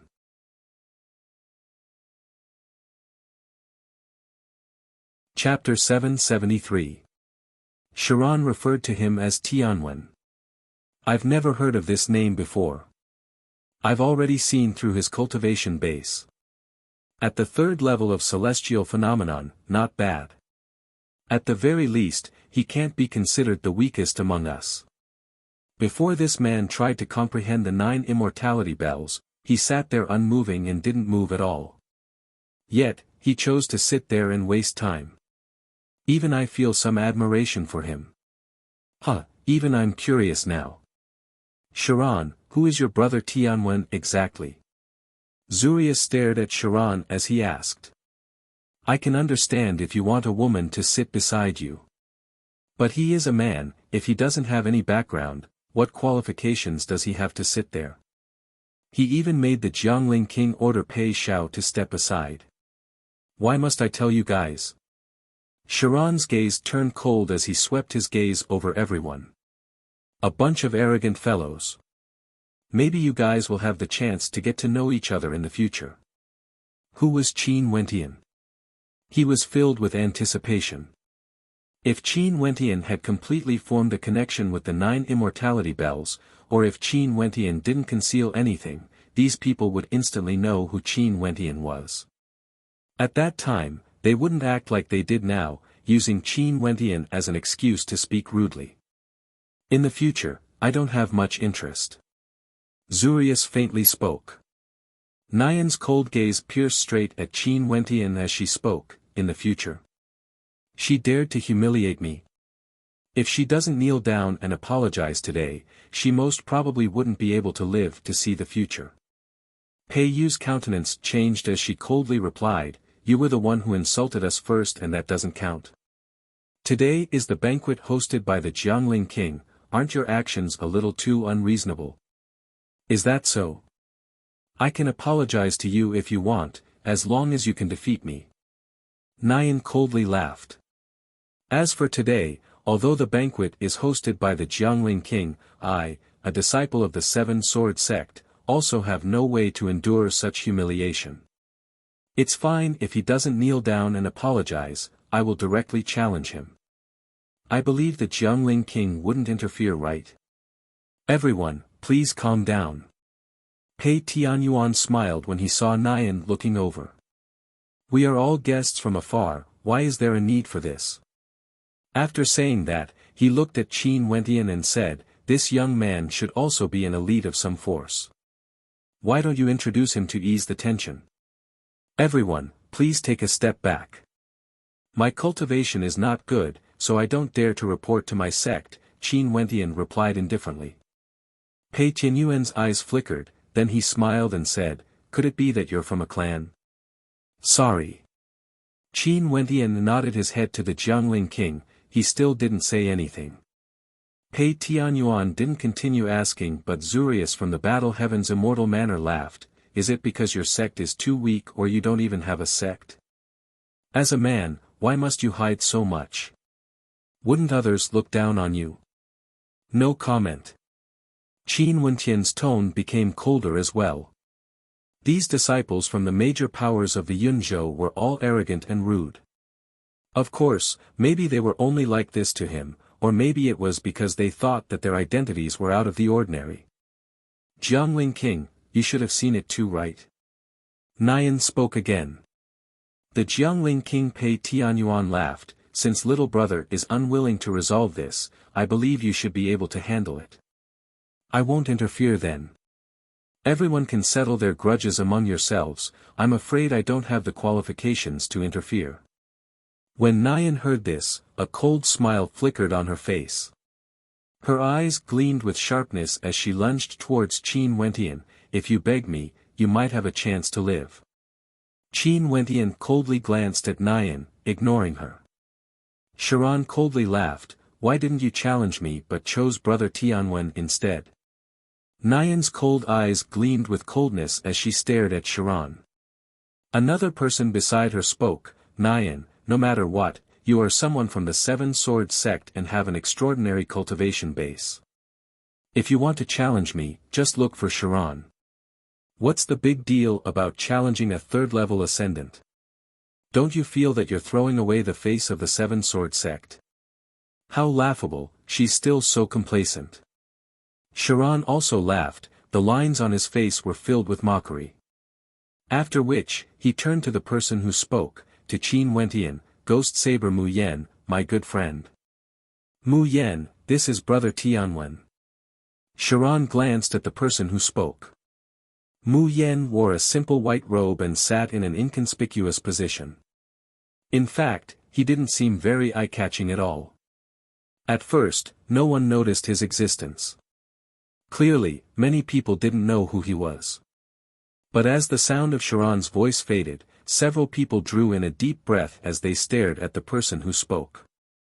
Only to see Ghost Saber Mu Yen had a frivolous smile on his face, with hints of playfulness in his eyes. His lips curled up in an arc, giving off a sense of frivolity. Ghost Saber Mu Yen wasn't a disciple from a supreme power of the Cloud Prefecture, but his existence was something that nobody could ignore. Mu Yan's master was a true grandmaster of the saber, a ghostly genius with terrifying strength. He was a character that even the experts of the Cloud Prefecture revered. His master had a unique characteristic: his saber wouldn't be unsheathed, but once it was unsheathed, blood would definitely be spilled. If it wasn't the blood of others, it would be his own blood. Therefore, Mu Yan's master was known as the Sabersman of Death. The Sabersman of Death only had one disciple in his life, and that was Ghost Saber Mu Yan. Mu Yan had completely inherited his master's characteristics. Either he didn't draw his saber, or if he did, there would be blood. Therefore, in the younger generation, Ghost Saber Mu Yan was an existence that very few people dared to provoke. Ghost Saber Mu Yan actually came as well. The eyes of the crowd gleamed with astonishment. This fellow didn't announce his name, and there weren't many people who had seen him before. Hence, nobody in the crowd knew who he was, and had only heard of his reputation. It was said that Ghost Saber Mu Yan had an extremely good relationship with Sharon. He had requested Sharon to forge several sabers for him, and all of them were kept by him. Mu Yan and Qin Wentian exchanged glances and smiled, nodding to each other. Ghost Saber Mu Yan, I've long heard of you. It's rumored that your saber is extremely fast, so fast that when the saber slashed past the neck, the head would be separated from the body, but the person would still be alive. Shu Luyao stared at Ghost Saber, his eyes flickering with coldness.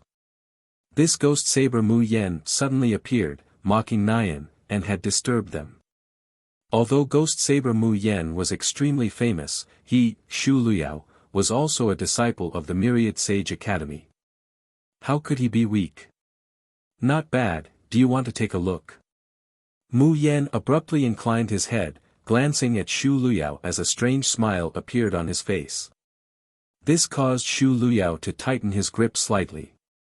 This Mu Yan was clearly provoking him. There will be a chance in the future. However, this matter now has nothing to do with you. Some blind idiots have spoken the wrong words. Let's teach him a lesson first, teaching him how to conduct himself. Shu Luyao still cleverly avoided Mu Yan's provocation, pointing the spearhead at Qin Wentian. Seems like you are no different from those people from the Seven Sword Sect, throwing the face of the Myriad Sage Academy. Mu Yan laughed, mocking Shu Luyao again. Some people have spoken the wrong words, they naturally have to be taught a lesson. It's normal for us to have conflicts while chatting, but what qualifications does he have to interrupt?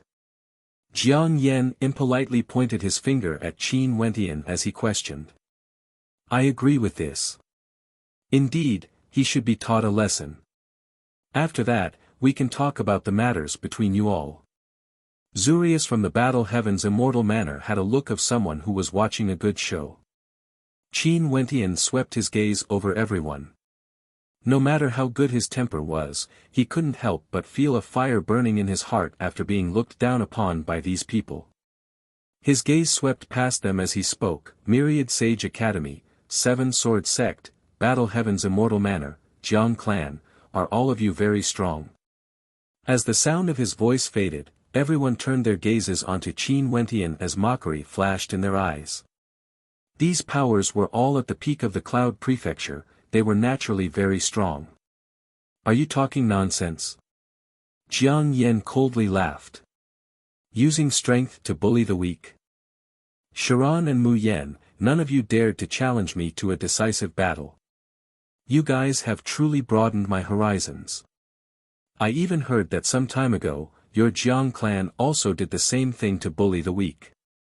In the end, you were smacked in the face by someone who killed a disciple of your Jiang clan, Jiang Quan.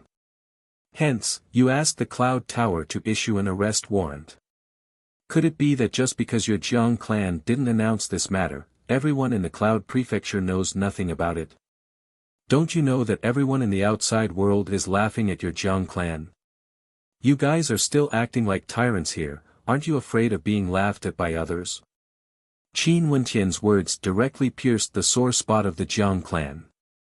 Jiang Yan's countenance turned ashen, instantly becoming extremely unsightly to behold. Are you courting death? Jiang Yan icily spoke. Angered from embarrassment, Qin Wentian mocked. He pointed to the people in front of him. All of you think you are extraordinary, insulting me with words as though I'm nothing but an ant in front of you. How lofty and lofty are you guys? I don't even have the qualifications to retaliate after being insulted by you. As Qin Wentian spoke, his eyes were like sharp swords as he stared at those who insulted him. You guys aren't wrong. My cultivation base isn't high, I'm only at the 3rd level of celestial phenomenon, unlike you guys who came from the major powers of the Cloud Prefecture. However, are you guys really that strong? There are also many people around you whose cultivation bases are similar to mine. Tell them to step out and fight me. I alone can deal with all of you combined. Do you believe me? Everyone stared at Qin Wentian in bewilderment. It was fine if this fellow didn't speak, but the moment he did, he caused everyone to be shocked. Expressions of interest could be seen on their faces as they stared at him. Was he crazy? There were so many disciples from the major powers, even if they were at the same cultivation level, how many of them could he deal with alone? He actually dared to speak so rudely. How short-sighted, thinking himself infallible. Jiang Yan's expression turned heavy. This man wants to slap our faces alone. What do you guys think we should do? Nian from the Seven Sword Sect coldly spoke. How interesting, to be able to hear such a joke at the Jiangling King's banquet. Xu Luyao from the Myriad Sage Academy stared at Qin Wentian as he mocked. Zurius from the Battle Heaven's Immortal Manor had a look of disdain on his face. He glanced at the experts from the War Immortal Palace behind him as he laughed. There shouldn't be any pressure to kill him, right? No problem. Behind him, several people nodded their heads in agreement. After which, Zurius glanced at Pei Tianyuan as he laughed. My king, since this man is so confident, why don't we watch a battle during the banquet? We can add some liveliness to the banquet.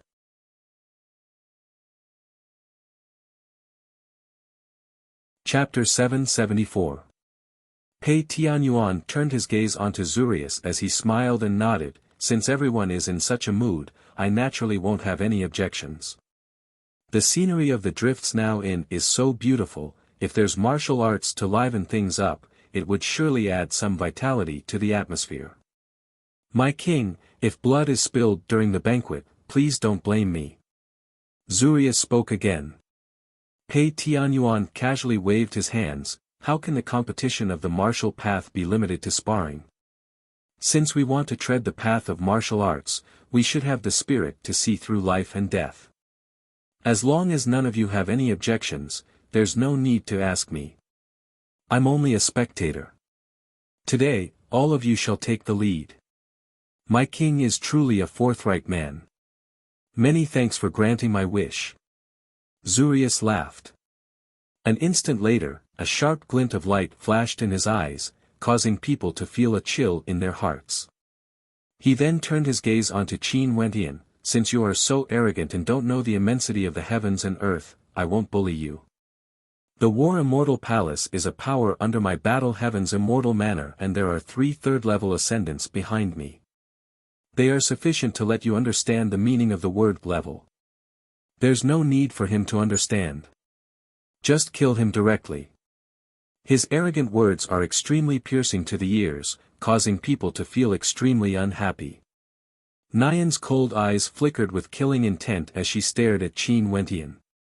It was one thing if she was provoked by Sharon's words, but a mere unknown character actually dared to use such words to humiliate her. How could her killing intent not soar up into the skies? She wanted nothing more than to kill Qin Wentian. If we can cripple him, it's fine even if we don't kill him. Let him know how to conduct himself in the future, lest he spits out such arrogant words in the future. Xu Luyao coldly spoke. That's not bad. Jiang Yan rapped his fingers on the table, his eyes flashing with mockery. The gaze he used to look at Qin Wentian was like he was looking at a dead man. Do you all want me dead so badly? Qin Wentian's eyes were sharp. Sharon, who was at the side, had a calm expression on his face. He believed that for those who could sound the 9 immortality bells, there wouldn't be any problems in a battle between cultivators at the same level. In addition, no one knew that Qin Wentian was able to sound the 9 immortality bells. Evidently, he wasn't a high-profile character. Since he dared to say such words, he would definitely be able to do it. Hence, Chiron merely lifted his wine cup and sipped a mouthful as a smile appeared on his face. Mu Yen sat there peacefully. The ghost saber Mu Yen had always been extremely interested in combat. He believed that since Chiron had such a relationship with Qin Wentian, there must be something extraordinary about him. And at this moment, the 3 third-level ascendants from the War Immortal Palace already stood in the empty space in the center of the banquet hall. Although this space was a little too narrow for combat, if one controlled it well, it would still be sufficient to support an entire battle. In addition, the strength of the people on both sides were all extremely powerful. Even if the aftershocks from their attacks were too strong, they wouldn't be affected and could easily defend against it. Scram the hell out. One of them stared at Qin Wentian as he coldly spoke.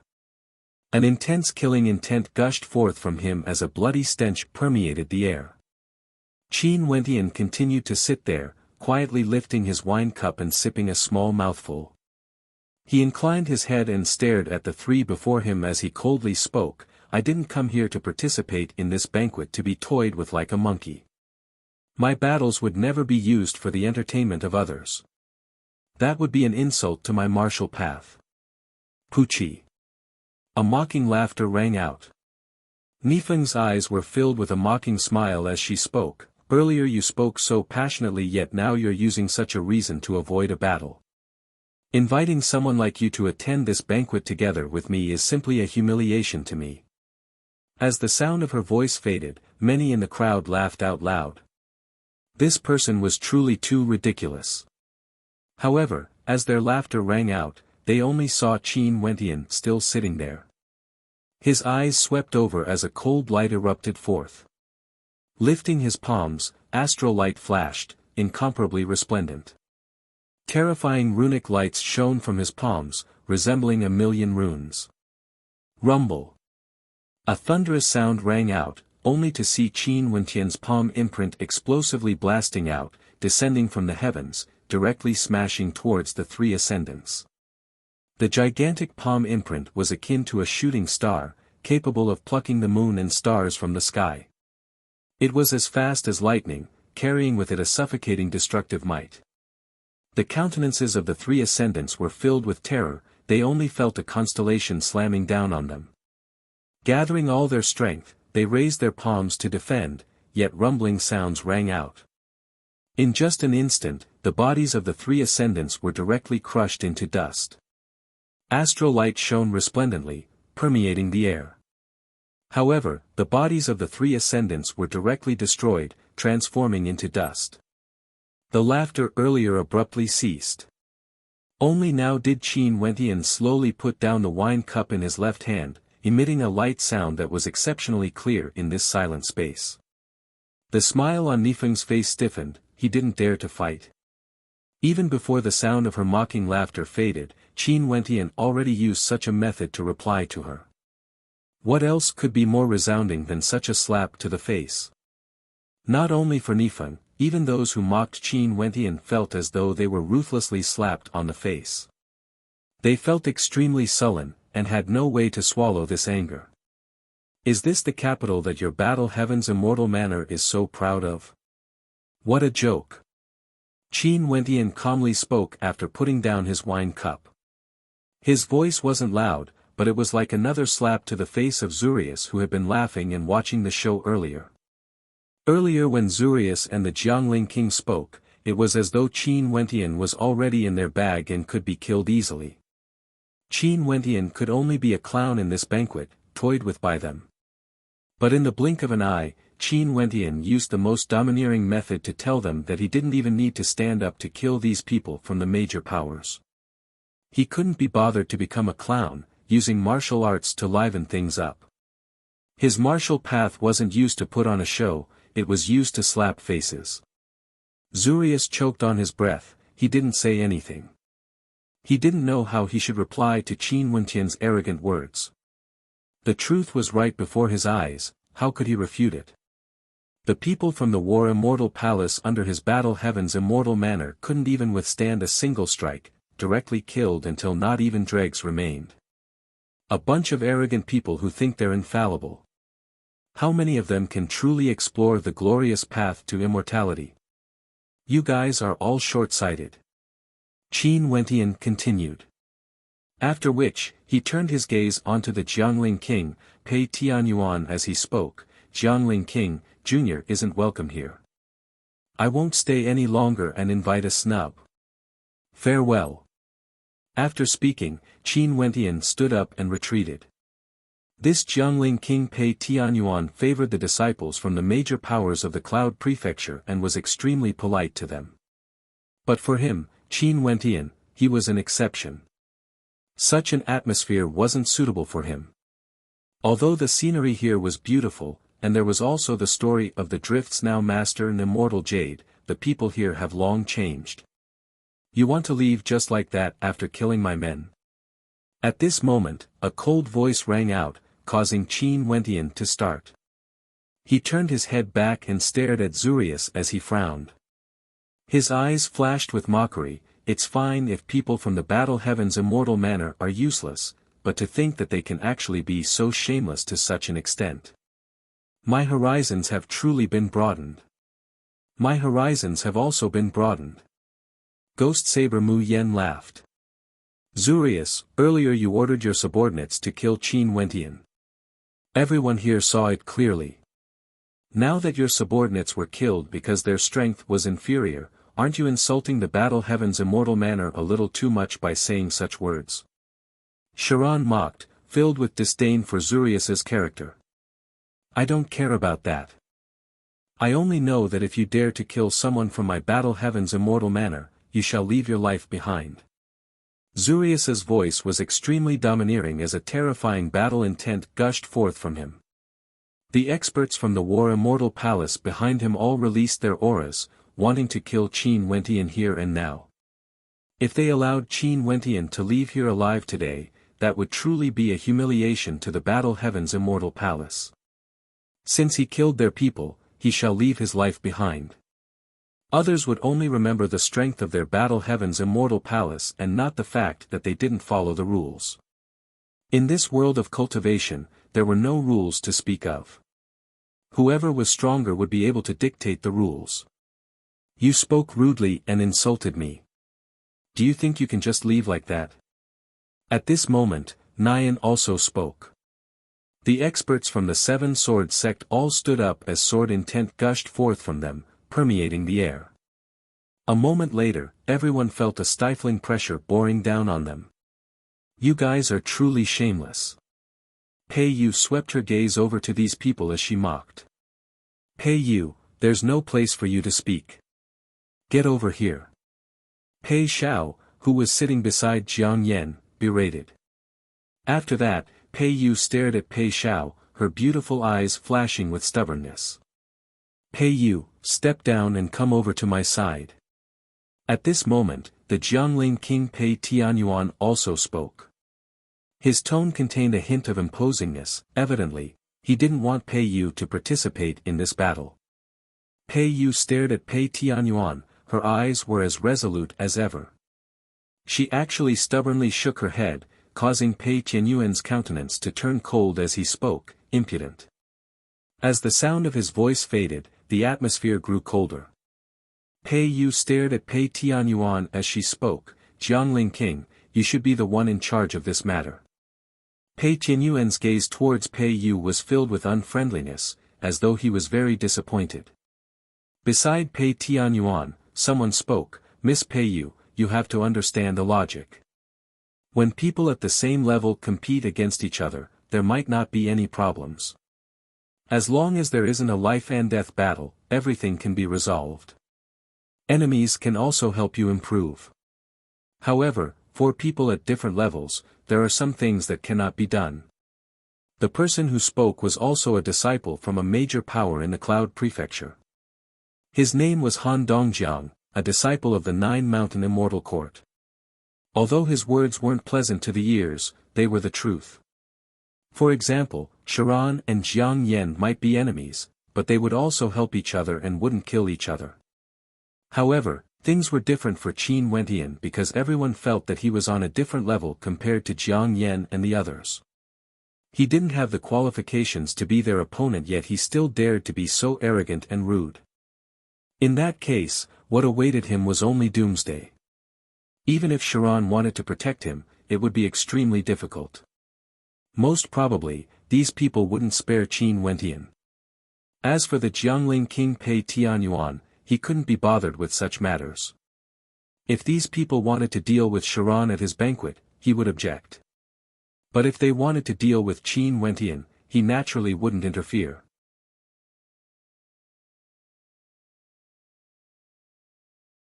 Chapter 775. Qin Wentian stared at Han Dongjiang, Jiang Yen and the others as his calm eyes flickered with a faint coldness. Miss Pei Yu, there's no need to bother with these people. You can go on your own. Qin Wentian first spoke to Pei Yu.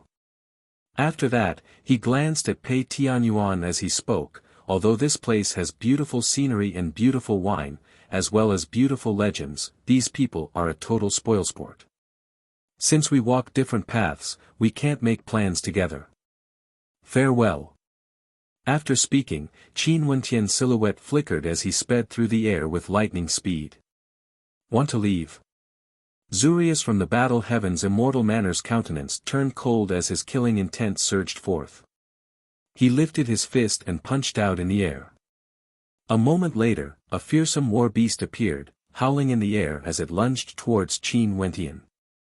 However, Qin Wentian's silhouette flickered, transforming into numerous afterimages as he sped through the air at the speed of light. That terrifying attack slammed into the air, causing the earth to tremble. Zurius narrowed his eyes, and upon seeing that Qin Wentian didn't seem to have any intentions of slowing down, he coldly snorted as he soared through the air, chasing after Qin Wentian. A terrifying aura gushed forth from him, and the powerful rebound force caused the earth to rumble with rumbling sounds. Phoenix Nyan's eyes flickered with a cold light. Stepping out, her sword was unsheathed as she soared into the air, chasing after Qin Wentian. You think you can escape? Jiang Yen, Xu Luyao and the others all soared into the air. In the blink of an eye, only less than half of the participants remained. This scene caused expressions of interest to appear on the faces of the spectators.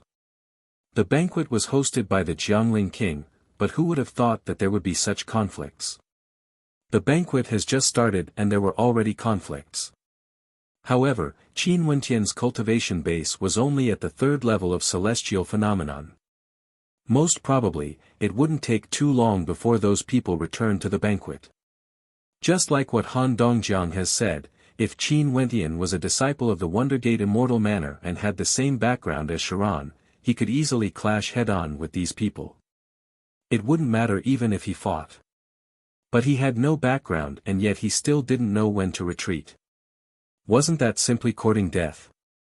He could only blame himself for not knowing when to restrain himself.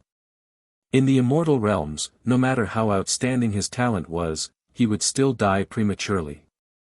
Such matters were commonplace in the immortal realms. Pei Tianyuan had seen many of them and the number of fallen geniuses he had seen before was countless. He had a clear understanding of the rules of the immortal realms. Only to see that at this moment, Pei Tianyuan's expression was extremely calm. He casually lifted his wine cup and toasted to Ji Kong of the Cloud Tower Sacred Sect. The two of them toasted each other and after that, Pei Tianyuan turned to the others and raised his cup with a smile, just a small matter, let's not disturb everyone's mood. Let us toast first and chat after they return. Jiangling King is too polite. Many thanks to Jiangling King as well as Tower Lord Ji Kong for your hospitality. Everyone politely spoke, expressing their respect. Only Pei Yu who was at the side was so angry that her countenance turned pale. At this moment, Qin Wentian was flying in the air. The snowy scenery below was extremely beautiful, like a celestial realm in the mortal world. Sadly, Qin Wentian basically didn't have the mood to admire the scenery. His speed was as fast as lightning. Stepping on his divine weapon, he transformed into a beam of light that soared through the air, directly passing through the Drifts Now in a short instant, heading straight for the Drifts Now city. Behind him, the majestic army followed closely behind Qin Wentian. The expressions of these people were cold and unkind. All of them took out their divine weapons and were as fast as lightning, moving at an inconceivably fast speed.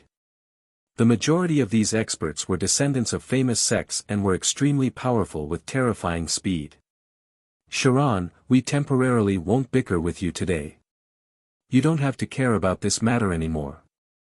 Shu Luyao stared at Sharon, who was beside him, following closely behind. His speed was actually the fastest among them. Sharon coldly glanced at Shu Luyao as a hint of disdain could be seen on his face. Ghost Saber Mu Yen also followed behind. He unhurriedly followed behind them with his hands clasped behind his back. Nobody knew what he was thinking in his heart. Other than the geniuses, their subordinates all followed closely behind, unwilling to let them go. Below the Drifts Now city, there would occasionally be people who inclined their heads and stared at the sky only to see the rumbling sounds of explosions echoing through the air, causing their hearts to tremble. Where were these people from? What was happening? Many cultivators stepped out and followed the crowd. They wanted to see what was going on. The number of people grew larger and larger.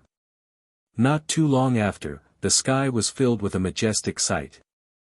However, in reality, not too long after Qin Wentian left the Drifts Now in, their speed was extremely fast, and in the blink of an eye, they arrived at the location where the 9 immortality bells were located. Qin Wentian's silhouette flickered as he directly stood in front of the 9 immortality bells, bathing in boundless runic light. His body halted in the air as numerous experts chased after him. The whistling sounds of the wind rang out unceasingly, and in the blink of an eye, the path ahead of Qin Wentian was filled with experts. Do you think you can survive today? Nian's cold and arrogant eyes stared at Qin Wentian. Her voice was still filled with arrogance as sword chi gushed forth from her. Those cold eyes of hers already treated Qin Wentian as a dead man. Sharon appeared beside Qin Wentian. He who stood in the air was similarly bathed in runic light. He stared at Nian and spoke with cold arrogance, "Do you dare to touch him today?" Nian's countenance was incomparably cold as she stared at Sharon. This bastard was actually so protective of Qin Wentian. Today, I will definitely make a move against him. Not only that, I will take his life as well. Zurius from the Battle Heaven's immortal manor coldly spoke. The experts behind them were as many as the clouds. That's what I wanted to say as well. Shu Luyao interjected. Jiang Yen coldly laughed. He stared at Sharon. "Sharon, you won't be able to block them. Just retreat or you might be injured. Brother Sharon, since this is their own grudge, just let them settle it themselves. Why must you participate in this?" Only to hear Pei Xiao, who had just arrived, also trying to persuade Sharon, his words causing Sharon's eyes to flicker. He stared at Pei Xiao and coldly spoke, "Impudent. As someone from the King Manor, you should be neutral by right. When did Brother Tianwen offend your King Manor?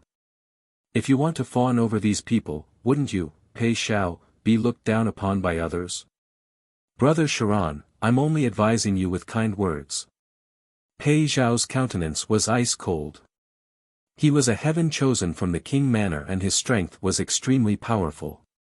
It was fine if Sharon didn't give him face, but he even dared to speak such arrogant words. "Are you trying to bully me with numbers?" Ghost Saber Mu Yen slowly walked over, standing beside Sharon. This caused the countenances of the other experts to turn cold as they stared at Sharon and Mu Yen. Qin Wentian didn't pose any threat at all. In their eyes, Qin Wentian was already a prey in the bag, they could kill him casually. But Mu Yen and Sharon were different.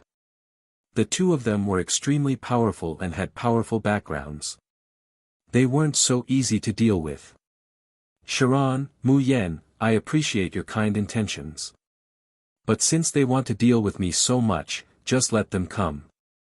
Qin Wentian emotionlessly spoke, his words causing Sharon and Mu Yan to start. After that, an expression of interest appeared on Mu Yan's face as he surveyed Qin Wentian. He then smiled, "Fine, since you put it this way, I, Mu Yan, won't interfere." Sharon cast a deep glance at Qin Wentian before turning his gaze onto the 9 immortality bells. He then smiled, "Okay, I believe Brother Tianwen." After speaking, Sharon also retreated to the side. The two of them became spectators, leaving only Qin Wentian to face off against the geniuses. Not only that, each and every one of them was stronger than him. However, Qin Wentian didn't seem to care at all. His gaze swept over the crowd as a cold light flickered in his eyes. He then spoke, "A bunch of arrogant fellows, only knowing how to bully the weak and think that they are a tier higher than others. Yet, they don't know how pathetic they are. All of you proclaim yourselves to be geniuses, lofty and lofty. But in my eyes, all of you are merely a bunch of useless trash. What qualifications do you have to be so arrogant here? If I had your cultivation base, I would be able to kill all of you with a wave of my hand." How brazen. The countenances of everyone turned extremely cold when they heard Qin Wentian's arrogant words. Nian couldn't help but to take a step out, her eyes gleaming with cold sword light. With a wave of her hands, the 7 swords instantly lined up together, as though there were 7 swords vibrating at the same time. Buzzing sounds rang out as the 7 swords whistled in unison, shooting out explosively. Every single sword strike contained a terrifying might, and each sword strike was stronger than the one before it. When the first sword shot towards Qin Wentian already felt a towering sword wave gushing over.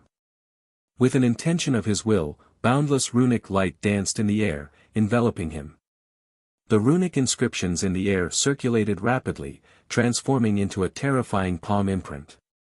Qin Wentian lifted his palm and blasted it out. At the same time, the sword arrived. With a thunderous boom, the sword and the palm imprint collided, causing the entire space to tremble. However, the sword had no way to penetrate through the palm imprint. Yet, the second sword arrived, and it was yet another incomparably intense attack that shook the heavens and earth. The third and fourth sword slashed out consecutively, their might shaking the heavens. Although Nian was cold and arrogant, she was truly powerful. However, boundless runic inscriptions circulated around Qin Wentian, transforming into a heavenly rampart that blocked in front of him. No matter how the heavens and earth crumbled, the heavenly rampart wouldn't break. The 7 swords slammed down, causing the entire space to tremble. With a cracking sound, the heavenly rampart shattered apart. Qin Wentian still stood with his hands clasped behind his back, standing before the 9 immortality bells, staring at Nian with arrogance in his eyes. "Is your strength only at this level? I can easily activate my runic inscriptions and stand in an invincible position. You want to kill me? How can you do that?" Qin Wentian arrogantly spoke, his voice trembling. The countenances of Nian and the others stiffened as they stared at Qin Wentian. This fellow could actually control the runic inscriptions of the 9 immortality bells to attack. Was his attainment in this aspect so high? You think that you can be high and mighty just because you joined a power? Although you can fly higher, you are nothing more than a swallow and sparrow, only daring to stand shoulder to shoulder with those who fly lower.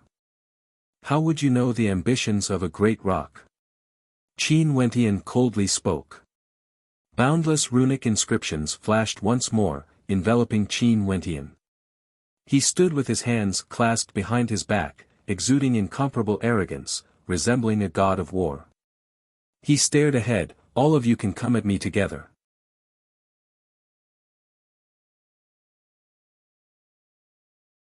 Chapter 776. In the heavenly talisman treasure tome, runic inscriptions were the foundation of one's strength, something that could activate the laws of heaven and earth. Qin Wentian had comprehended the innate treasure tome, and in addition to his own attainments in the Tao of divine inscriptions, he was able to borrow the power of the millions of runic inscriptions to easily activate the laws of heaven and earth. In addition, Qin Wentian had already formed an innate connection with the 9 immortality bells and could use its energy to attack. In front of the 9 immortality bells, it was Qin Wentian's battlefield. How could he be afraid of these people? Even if they all attacked together, Qin Wentian still had the confidence to defeat them easily. Qin Wentian's arrogance was built upon his immense self-confidence. When his eyes swept over, the countenances of the geniuses all turned incredibly unsightly to behold. The killing intent in their eyes grew even more intense. Initially, they thought that they were already arrogant enough, yet they didn't expect that there would be someone even more brazen than them. Before this, Qin Wentian was still extremely low profile and reserved. But now, he was completely unleashing his full potential. There was no limit to his arrogance. He truly didn't know the immensity of the heavens and earth. Qin Wentian said that they were swallows and sparrows, only daring to stand shoulder to shoulder with low-flying humans. But he, Qin Wentian, was a Kunpeng with the ambition to soar through the heavens. The two of them couldn't even stand shoulder to shoulder with each other. What sort of characters were they? They were the elites of the strongest major powers in the Cloud Prefecture. Yet now, they were being looked down upon in such a manner. However, it seemed that Qin Wentian also had his own outstanding points. He could borrow the power of the runic inscriptions to launch an attack, defending against Nian's 7 swords. His combat prowess was truly impressive. Damn! Nian's arrogance was as cold as ever. She didn't bother about Qin Wentian and continued forward. With a wave of her palms, astral light flashed as a celestial phenomenon manifested in the air. Behind her, 7 terrifying swords manifested and each of them directly pierced through the air, hovering in the air. Each sword radiated boundless sword chi, containing a supreme killing might. Qin Wentian inclined his head. His palms danced as a look of disdain flickered in his eyes. In just an instant, the boundless runic light converged into a terrifying river of sword chi, gushing forth with killing might. Kill, kill! Nian roared, exuding a terrifying killing intent.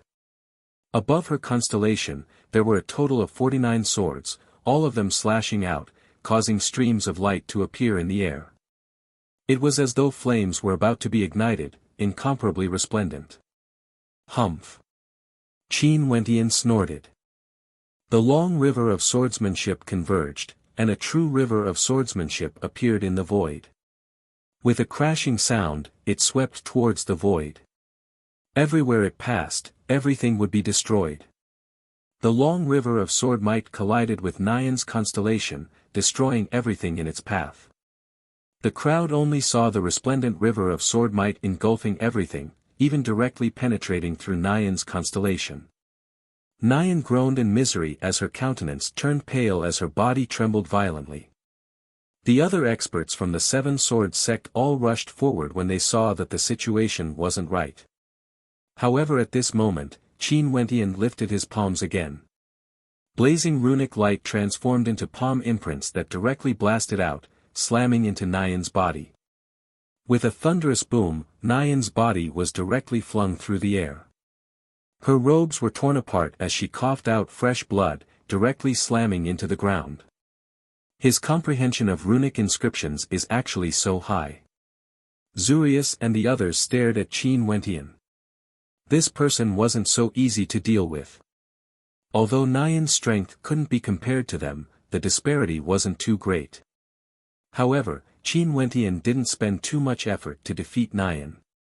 He merely borrowed the power of runic inscriptions, effortlessly. One could only say that Qin Wentian's attainments in the Tao of runic inscriptions were extremely high. He was able to borrow the power of runic inscriptions to do battle, transforming them into his own power. So it turns out that your arrogance is because you borrowed the power of external sources. If you only relied on your own strength, I would be able to suppress you with a single finger.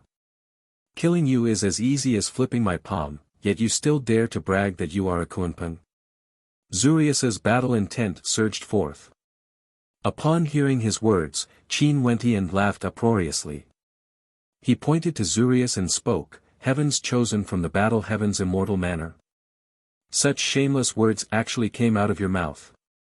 A group of 7th level and 8th level ascendants came here to deal with me, and you want me to fight against them with my cultivation base at the 3rd level of celestial phenomenon? Can you be any more shameless? My cultivation base doesn't need to be higher than yours. As long as we are at the same level, I can kill you with a single finger.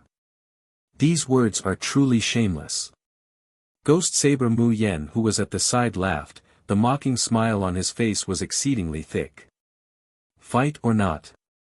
A bunch of so-called geniuses, if you don't dare to fight, just scram. From now onwards, none of you are allowed to get close to the 9 immortality bells. I will kill whoever dares to get close. Scram as far away as you can. Qin Wentian pointed his finger at the geniuses ahead, causing the hearts of the spectators to tremble. Who was this man exactly? He was truly incomparably arrogant, as though he didn't place these geniuses in his eyes at all. Boom! Zurius's battle intent towered up into the sky. He simply couldn't endure such humiliation. Towering battle might gushed forth from him as he roared in rage and blasted out with his palms.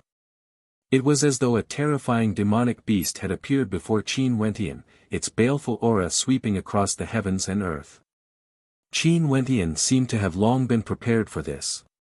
His palms trembled as runic inscriptions flashed.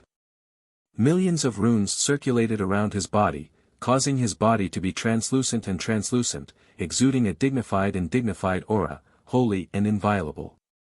When the tyrannical attacks blasted into him, a cracking sound rang out as the runic light circulating around his body shattered. The armor formed from the runic light actually shattered. Boom! At the instant Zurius launched his attack, he had already stepped out.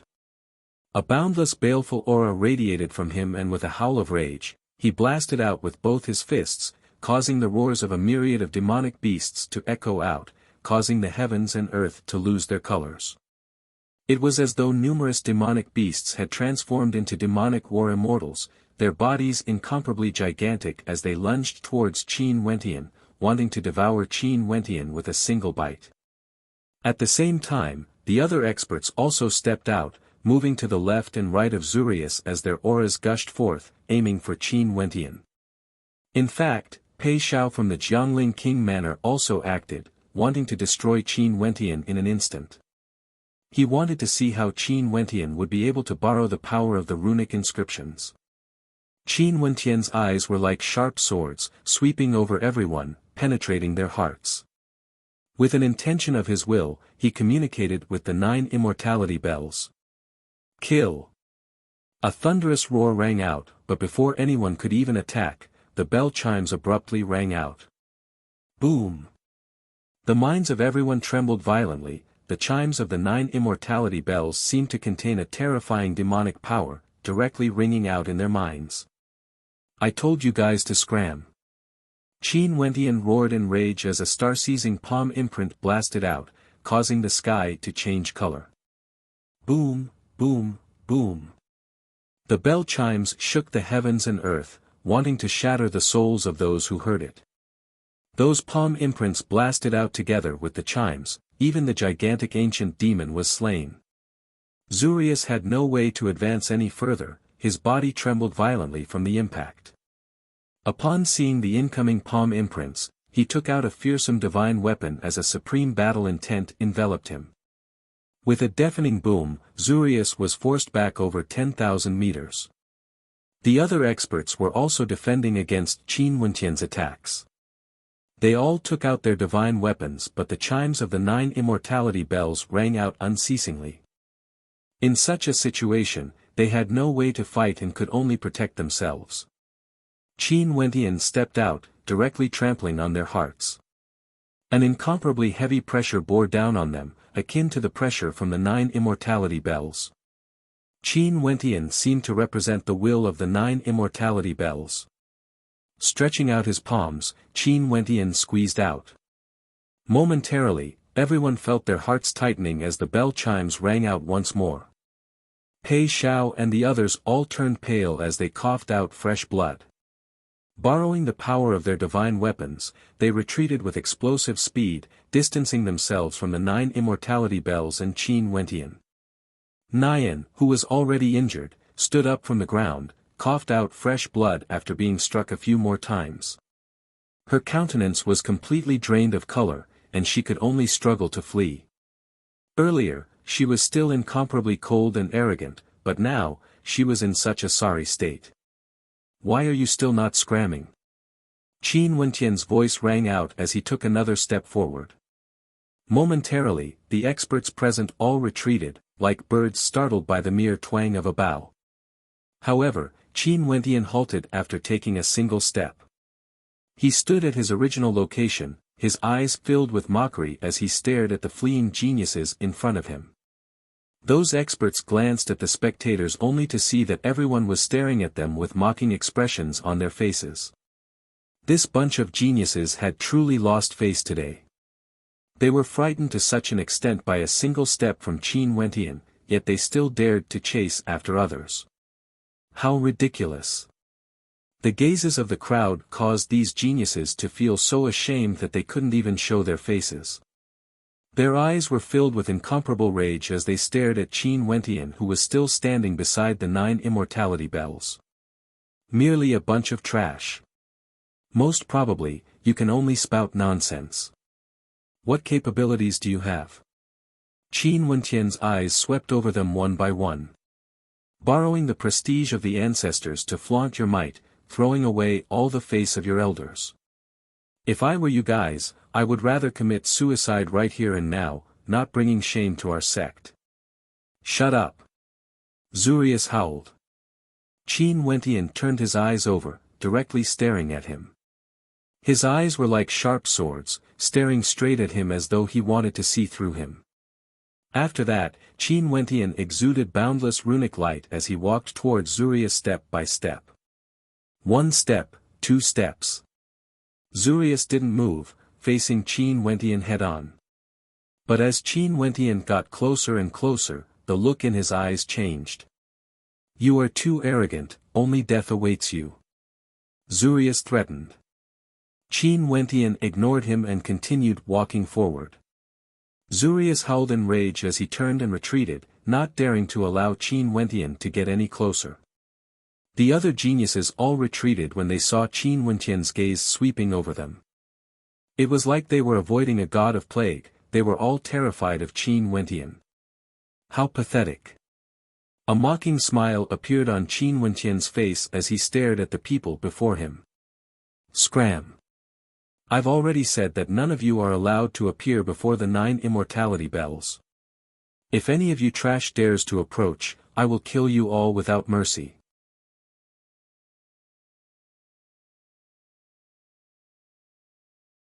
Chapter 777. Qin Wentian was bathed in boundless runic light. It was as though he was clad in runic armor, unexcelled in the world. Every word he spat out caused the hearts of the spectators to tremble. At this moment, that ordinary-looking young man radiated a radiance that was even more dazzling compared to the geniuses of the various major powers of the Cloud Prefecture. It was as though he was the main character here. As for the others, scram, they are not allowed to get close to the 9 immortality bells. Those who disobey shall be killed without mercy. Most probably, even the Jiangling king of the Jiangling country wouldn't dare to do such a thing. Yet this mere third-level ascendant actually dared to do so. Not only that, the countenances of those geniuses turned ashen, they had nothing to say in response. Being trampled on and defeated in such a domineering manner, even if they tried to retort, it would be useless. "It's you. You killed Xian Zhu." At this moment, a voice of shock rang out. The female from the purple flame sect earlier stared at Qin Wentian. At this moment, she could already confirm that Xian Zhu was definitely killed by Qin Wentian. It was precisely that bell chime that caused Xian Zhu's death. Bell chime, that bell chime was caused by you. Xian Zhu died in your hands. You borrowed the might of the bell chimes to sneak attack and kill Xian Zhu. The eyes of that female seemed to be spewing flames as she stared fixedly at Qin Wentian. However, Qin Wenqian's gaze swept over. His sharp and cold eyes swept past the female, and in an instant, that female only felt a chill running down her spine. Who the hell does he think he is? Do I need to sneak attack to kill him? These so-called geniuses can't even withstand a single strike. Your Xian Zhu is like an ant, yet you still flattered those from the Seven-Sword sect. How ridiculous, killing him with a single gaze. How pathetic. Qin Wenqian's expression was calm. His hands were still behind his back as he stared at the woman from the Purple Flame sect. I originally didn't want to cause trouble. Otherwise, how could you stand here and speak? But now, you still dare to pester me endlessly. Do you want to die? As soon as the word die was uttered, the woman trembled all over. Qin Wenqian's eyes seemed to contain a sharp aura that could pierce through people. Her body trembled, her lips trembled, and she couldn't utter a word. She didn't dare to continue speaking and only let out a low, cold snort. Everyone immediately understood that this woman was already terrified. Under Qin Wenqian's power, she was so scared that she didn't even dare to speak. Right now, Qin Wenqian was incomparably domineering. Even for the disciples from the peak powers of the Cloud Prefecture, he didn't care about them at all. In fact, no one even doubted his determination to kill them. Also, the Purple Flame sect was a major power of the Jiangling country. He has already killed Xian Zhu before, it wouldn't matter even if he killed one more. Hence, it was only normal that this woman didn't dare to antagonize him. If not, if this young man was angered, this woman would surely die. So that earlier chime of the 9 immortality bells that was even louder than Sharon's, was caused by him. From afar, someone spoke, staring at Qin Wenqian with bewilderment. This young man was extraordinary, it was just that he had been keeping a low profile earlier. Who would have thought that all these disciples from the major powers would look down on him, putting no one in their eyes and even wanting to kill him? This was the reason why this young man was so arrogant. Truly powerful. Initially, everyone guessed that it was the 9 immortality bells manifesting their own spirit, but who would have thought that he was the one who caused the chime to ring out? How powerful, surpassing Sharon in accomplishing something none of these geniuses from the major powers were able to do. Those geniuses looked down on this young man, yet they didn't know that he was only at the 3rd level of celestial phenomenon, yet he could already accomplish things they couldn't. Especially for that Jiang Yen from the Jiang clan, he's proficient in weaponsmithing and is known as the holy ground for weaponsmithing in the Cloud Prefecture. His attainments in the Tao of Divine Inscriptions are naturally extremely high. However, this Jiang Yen has no way to cause the chime to ring out. From afar, someone involuntarily commented. However, the ears of the people here were extremely sharp. They only saw Jiang Yan's countenance turning ashen, yet he had nothing to say. The people behind him all turned their gazes over coldly, their gazes as sharp as swords. How shameful. Those from the other major powers were still fine, but for this Jiang Yan, he was a genius from a holy ground for weaponsmithing in the Cloud Prefecture. Not long ago, he was still unexcelled in this world. He was the descendant of the legendary character Jiang Chao, but in terms of weaponsmithing, it was still understandable that he couldn't be compared to Sharon from the Wondergate Immortal Manor. But to have such a disparity in terms of weaponsmithing by someone with such a low cultivation base, this was truly shameful. Especially when Jiang Yan had always been incomparably arrogant, looking down on that young man. This was simply smacking his face. Jiang Yan could already sense several gazes landing on him. Momentarily, his face was burning hot, feeling extremely unbearable. You knew long ago? Mu Yan who stood at the side stared at Sharon as he directly asked. Before this I already guessed that it was Brother Tianwen. Brother Tianwen is clearly stronger than me, but from the looks of this battle, it seems that he isn't just slightly stronger than me. In fact, there's quite a huge disparity between us. This truly makes me feel ashamed. Sharon didn't mind at all. It was because he knew that Qin Wenqian was able to ring the 9 immortality bell, hence he decided to befriend Qin Wentian. This was something very natural. Qin Wentian had something that attracted him, hence the two of them were able to become good friends. If not, Chiron wouldn't even be acquainted with Qin Wentian. How could it be possible that they became good friends just by exchanging a glance? In this aspect, you might be inferior to others. But at the very least, you are much stronger than Jiang Yan. Mu Yan laughed, not bothering to mask his voice, causing Jiang Yan to feel a burning sensation as though he was slapped on the face. Jiang Yan. Chiron intentionally turned his gaze over to Jiang Yan as a mocking expression could be seen on his face. He then emotionlessly spoke, not long ago, Jiang Yan was still trying to humiliate brother Tianwen.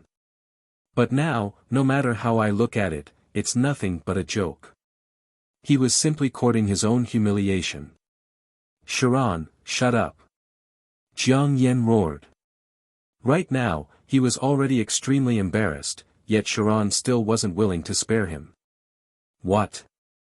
Don't you want others to talk about what you did? Earlier, weren't you very arrogant? Aren't you a descendant of the sacred ground of the Cloud Prefecture, the Jiang clan?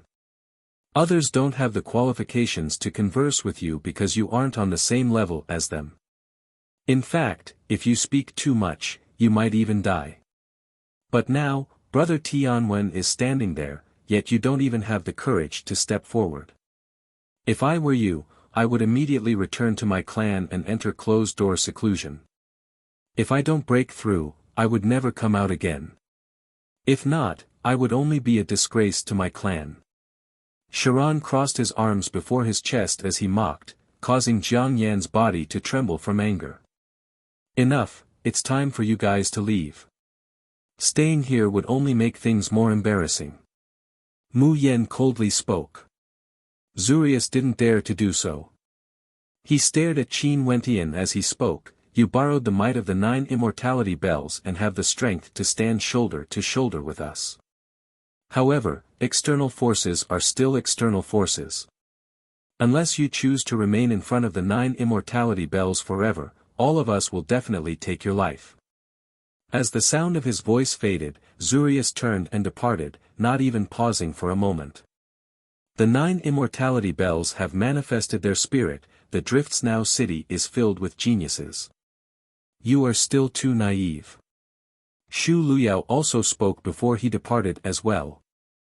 Nian's injuries were the heaviest. Her gaze was as sharp as swords as she stared at Qin Wentian as she departed with reluctance in her heart. Jiang Yan, Pei Xiao and the others also departed, but their hatred for Qin Wentian grew even stronger. In the blink of an eye, the geniuses from the various powers all departed. The atmosphere in front of the 9 immortality bells finally quieted down. The gazes of the spectators were all different when they stared at Qin Wentian. This man had formed an innate connection with the 9 immortality bells and the chimes he created surpassed Chiron. Nobody knew if he would be able to unravel the secret within the 9 immortality bells. Brother Tianwen, awesome. Chiron and Mu Yan walked over, only to see Chiron flashing a thumbs up to Qin Wentian as admiration could be seen in his eyes. Being able to control runes at will, this level of attainment far surpassed him. Qin Wentian's cultivation base was at least 5 years ahead of him. Even if he used another 5 to 10 years, he might not be able to catch up to Qin Wentian. He is indeed powerful, but he has offended too many people. Mu Yan added. There's no solution to it. Earlier at the banquet, you guys have already seen how arrogant these people are. If I don't want to offend them, I can only do so if I give my life to them. Qin Wentian joked. But it's no big deal. You can borrow the might of the 9 immortality bells, there's no need for you to fear them. And as for these geniuses encountering setbacks outside, let's see if they have the face to seek help from their clans or sections. If they do so, their clans or sects would definitely look down on them. You just have to be careful. If you leave the 9 immortality bells, do your best to stick together with us. Mu Yan kindly reminded. Understood. I will continue to comprehend this 9 immortality bells before heading to the other 8. Qin Wentian smiled. We will accompany you then. Although you can borrow the power of the 9 immortality bells to battle, it's inevitable that these people would use some underhanded methods to deal with you. Although Charon was a wanton and unrestrained person, he also had a cautious side to him. Qin Wentian nodded lightly, he didn't reject Charon's good intentions. At the Drifts Now Inn, the banquet was still going on. Snowflakes drifted down, dancing in the wind, creating a scene that was incomparably beautiful. Everyone chatted merrily, raising their cups and drinking to their heart's content. Only Pei Yu sat behind Pei Tianyuan with her head drooped, looking extremely depressed. It's about time for those fellows to return. A mere 3rd-level ascendant actually left for such a long period of time. A person spoke in a low voice. Pei Tianyuan smiled, they should be back soon. That little fellow doesn't know what's good for him. However, Charon and Mu Yen are extremely loyal and would definitely act to obstruct him. Hence, it's only natural that they would take a longer time. These juniors always love to fight. In truth, it's not a big deal. The Drifts Now City Lord shook his head as he laughed. Although it's not a big deal, it's just that that young man truly doesn't know what's good for him and doesn't know his own status.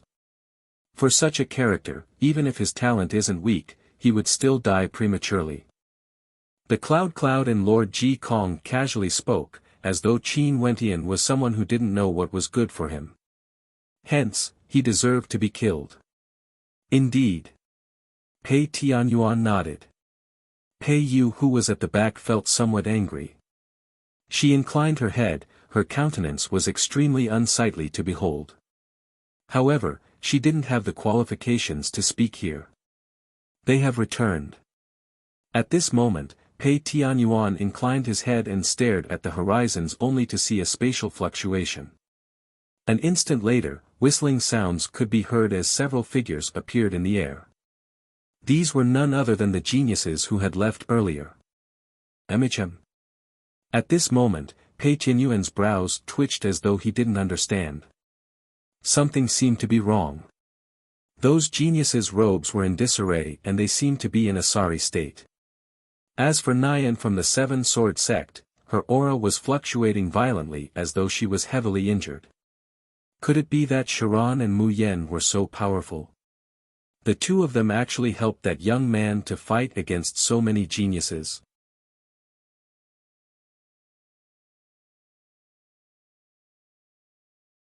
Chapter 778. The people at the banquet all discovered something strange. Not only were the auras of these geniuses fluctuating, their countenances were all extremely unsightly to behold. Among them, Jiang Yan and Nyan were the worst. Jiang Yan's countenance was as cold as a piece of 10,000-year-old ice, as though he couldn't stand the sight of anyone. Nyan also had an expression similar to Jiang Yan, as though she was humiliated by someone. Her beautiful countenance turned green, and those who didn't know might even think that this beautiful woman was sullied by someone. What happened? The hearts of the spectators were filled with curiosity. Could it be that they didn't manage to kill that young man, Tianwen? Someone mused. However, the possibility of this was extremely small. With so many experts, how could they fail to kill a mere 3rd-level ascendant? Even with Charon and Mu Yan's help, the strength of these geniuses should be sufficient to delay the two of them before killing that young man. There was no doubt about this at all. Just as they were contemplating, the other geniuses had already arrived. They landed on the ground with ashen expressions and none of them spoke a single word, directly returning to their seats at the banquet. In fact, they didn't even bother to speak to Pei Tianyuan. This caused the spectators to feel that something was amiss. Pei Xiao. Pei Tianyuan's gaze landed on Pei Xiao. These people were all geniuses from major powers, and it wasn't appropriate for Pei Tianyuan to force them to speak. Only Pei Xiao was his descendant, hence it was naturally more appropriate for him to question him. Pei Xiao inclined his head and stared at Pei Tianyuan with an awkward expression on his face. He opened his mouth but didn't know what to say. If he spoke the truth, the faces of these geniuses wouldn't look good. But in front of Pei Tianyuan, he didn't dare to lie. My king. Pei Xiao bowed slightly as he spoke. That fellow can borrow the power of runic inscriptions to battle. Borrow the power of runic inscriptions to battle. Pei Tianyuan's expression froze. Although Pei Xiao had only said one sentence, he immediately understood the meaning behind it. The fewer words Pei Xiao spoke, the more likely it was that something unexpected would happen. Even Pei Xiao didn't know what to say. Even if he borrowed the power of runic inscriptions to battle, with so many geniuses acting together, killing him should be as easy as flipping a palm. However, at this moment, a person who didn't understand the current situation spoke out. His words caused Nian to coldly glance at him. After which, she replied, "There's nothing to hide. That young man's attainments in runic inscriptions are extremely high. Although his strength isn't that high, he is extremely crafty. He lured us to the 9 immortality bells and borrowed the power of the runic inscriptions to attack us. We have no way to kill him." As the sound of the crowd rang out, everyone understood. Upon seeing the fluctuations of Nian's aura, they felt that she was injured and even injured. Not only were they unable to kill the other party, it was likely that all of these geniuses had suffered. Otherwise, they wouldn't have returned in such a sorry state. Things were getting interesting now. It was one thing for the geniuses to return in low spirits one after another, but most likely, they were even abused by the other party. Nian also didn't conceal this matter. There were countless people who witnessed the battle and most probably, this news would soon spread throughout the entire Drifts Now city. There was no way to hide it, and the people at the banquet would soon learn about it. Hence, she might as well reveal some information first so as to not lose too much face. "Duke, come, let's drink." One of them spoke, trying to ease the tense atmosphere. Pei Tianyuan immediately understood. He smiled, "Everyone, let's have a drink. Everyone, please enjoy the banquet today." The crowd raised their cups and drank together with the prefecture king Pei Tianyuan. Although this was the case, the rest of the banquet was extremely dull. There was no way to enjoy the banquet to their heart's content. The heavens chosen didn't have the slightest bit of interest in the banquet. They only greeted the prefecture king Pei Tianyuan for a short while before bidding their farewells. They only came back because they wanted to give the prefecture king Pei Tianyuan some face. This enmity must be settled with that fellow. Pei Yu, on the other hand, was happier. She didn't expect Tianwen to be so powerful. Naturally, she could guess that these people had suffered a disadvantage in the hands of Tianwen. The banquet ended in a hurry and everyone took their leave. Soon, there were only a few people left at the banquet. The Jiangling King Pei Tianyuan, the Tower Lord of the Cloud Tower Ji Kong, the City Lord of the Drifts Now City, as well as the subordinates of the Pei clan. Pei Tianyuan picked up his wine cup and took a sip. He raised his head and looked at Pei Xiao. "Tell me what happened in detail." "Yes." Pei Xiao nodded and recounted everything that had happened, causing Pei Tianyuan to furrow his brows from time to time. Occasionally, a sharp glint would appear in his eyes. After Pei Xiao finished speaking, Pei Tianyuan muttered to himself for a moment before shaking his head, "We've misjudged. No wonder Sharon is so close to this young man. So it's because of the 9 immortality bells.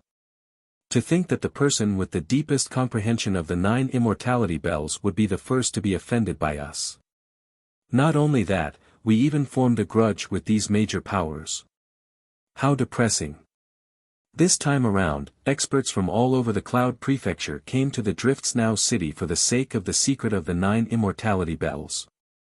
However, Qin Wentian was the one who managed to sound the bells the most, yet he was humiliated repeatedly during the banquet. What a laughable matter. Most probably, if this matter were to spread out, he, Pei Tianyuan, would surely be the target of criticism from many in the Drifts Now city. However, what sort of figure was Pei Tianyuan? He wouldn't care about all this. My king, since we know that Tianwen's attainments in the Tao of divine inscriptions are extremely high and he might be able to unravel the secret of the 9 immortality bells, why don't we befriend him now?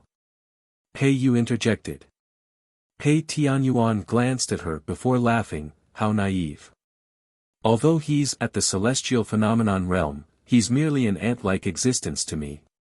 But I'm not a fool. If you befriend him now, he would at most feign civility with you. I'm afraid he would already be filled with hatred in his heart. Also, so what if his attainments in the Tao of divine inscriptions are extremely high? His cultivation base is still weak. Why would we offend the geniuses from the major powers of the Cloud Prefecture just for him? Pei Yu, you are truly too naive. Even if we take 10,000 steps back and he really unravels the secret of the 9 immortality bells, so what? The secret was unraveled by him, does that mean that the benefits would belong to him? Pei Tianyuan stared at Pei Yu as he spoke, his words causing Pei Yu's countenance to turn pale. Pei Tianyuan's words caused her to feel a chill in her heart. Pei Xiao, continue to maintain a good relationship with those people. Pei Yu, you should leave as well. You are still too inexperienced. Pei Tianyuan spoke. Pei Yu nodded her head before bidding farewell. My king, since you told Pei Yu all these, why did you allow her to leave? Pei Xiao asked. Pei Tianyuan stared at Pei Xiao, he didn't say anything. Ji Kong who was at the side laughed, Pei Xiao, the Jiangling king is doing this intentionally. Pei Yu is someone from the Jiangling king's manor, she should maintain a good relationship with Sharon, Mu Yan and Tianwen, treating each other with sincerity. As for you, isn't it good to maintain a good relationship with Jiang Yan and the others? No matter what the Jiangling king's standpoint is, at the very least, he doesn't need to take the initiative to target anyone. Just let them fight amongst themselves. Pei Xiao was enlightened. After which, he respectfully replied, many thanks for Tower Lord Ji's guidance. Learn well. Ji Kong patted Pei Xiao on his shoulder. After which, he stood up and departed as well.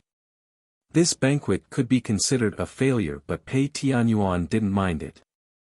In the following days, the news of Qin Wentian's battle with the geniuses circulated around. Momentarily, Tianwen's name became even more resounding. Many people knew that the young man who sat cross-legged before the 9 immortality bells every day wasn't because he couldn't communicate with them. Rather, it was because he was trying to comprehend them on a deeper level. As for Jiang Yan, every time he appeared, the gazes of everyone would be strange when they stared at him. This caused Jiang Yan to feel extremely uncomfortable, as though he was on the verge of collapse. At the same time, as time flowed by, more and more experts arrived at the Drifts Now city. Truly a gathering of geniuses, experts were as common as the clouds. These experts all headed towards the 9 immortality bells, attempting to comprehend them. In fact, many experts from the major powers of the Cloud Prefecture also arrived. Around the 9 immortality bells, Immortal Foundation experts could often be seen, radiating immortal halos, causing others to look up to them. In the surroundings of the 9 immortality bells, Immortal Foundation experts could be seen everywhere. All of a sudden, snowflakes drifted about in the Drifts Now city. These snowflakes weren't cold at all, they danced in the wind and swiftly melted when they landed on the ground, existing only for an instant. Beside one of the 9 immortality bells, Pei Yu was clad in white. She stretched her hand out, allowing the snowflakes to land on her palm. Her beautiful eyes stared at the sky as she mumbled, each and every snowflake that falls, are they the tears of you? The you in Pei Yu's words naturally referred to the Drifts Now Master. In the legends, the Drifts Now Master used his flesh and blood to forge a city, infusing his soul into the 9 immortality bells. When the bells chimed, it was because he missed immortal jade. When the snowflakes fell, they were his tears. Aren't you a little too infatuated? Sharon walked to the side of Pei Yu as he smiled. Although he believed in this legend, he didn't believe that these snowflakes were the tears of the Drift's now master. Pei Yu stared at Sharon as a sweet smile appeared on her face. Anything is possible. The secret of the 9 immortality bells has yet to be unraveled, and Tianwen said that he has already seen the Drift's now master. What else is impossible? That fellow is a freak. Although I can communicate with the 9 immortality bells and form a connection, I've never seen the scene within before. This fellow actually said that he saw the Drift's now master. This is simply inconceivable. How high is his attainment in this aspect exactly? Sharon's lips twitched as he stared at Qin Wentian. This was already the 5th time Qin Wentian had comprehended the 9 immortality bells. He wanted to completely comprehend all 9 of them before he would have a chance to unravel the secret within. At this moment, Qin Wentian sat before the 9 immortality bells. His consciousness seemed to have sunk into the 9 immortality bells, or to put it more accurately, a scene within. In this scene, snowflakes drifted unceasingly. In the center of a gigantic castle, an incomparably gigantic silhouette quietly sat there. This silhouette was over 10,000 meters tall, as though its head could touch the heavens and its feet could touch the earth. It was simply terrifying. However, this giant merely had a gigantic physique. His countenance was handsome, and his countenance was gentle. His eyes stared into the horizons, filled with a sense of attachment. He stretched out his palms, allowing the snowflakes to land on his palms as they melted. However, he couldn't feel the coldness at all. He simply sat there like this, as though he wanted to sit there for the rest of his life, experiencing the passage of countless years.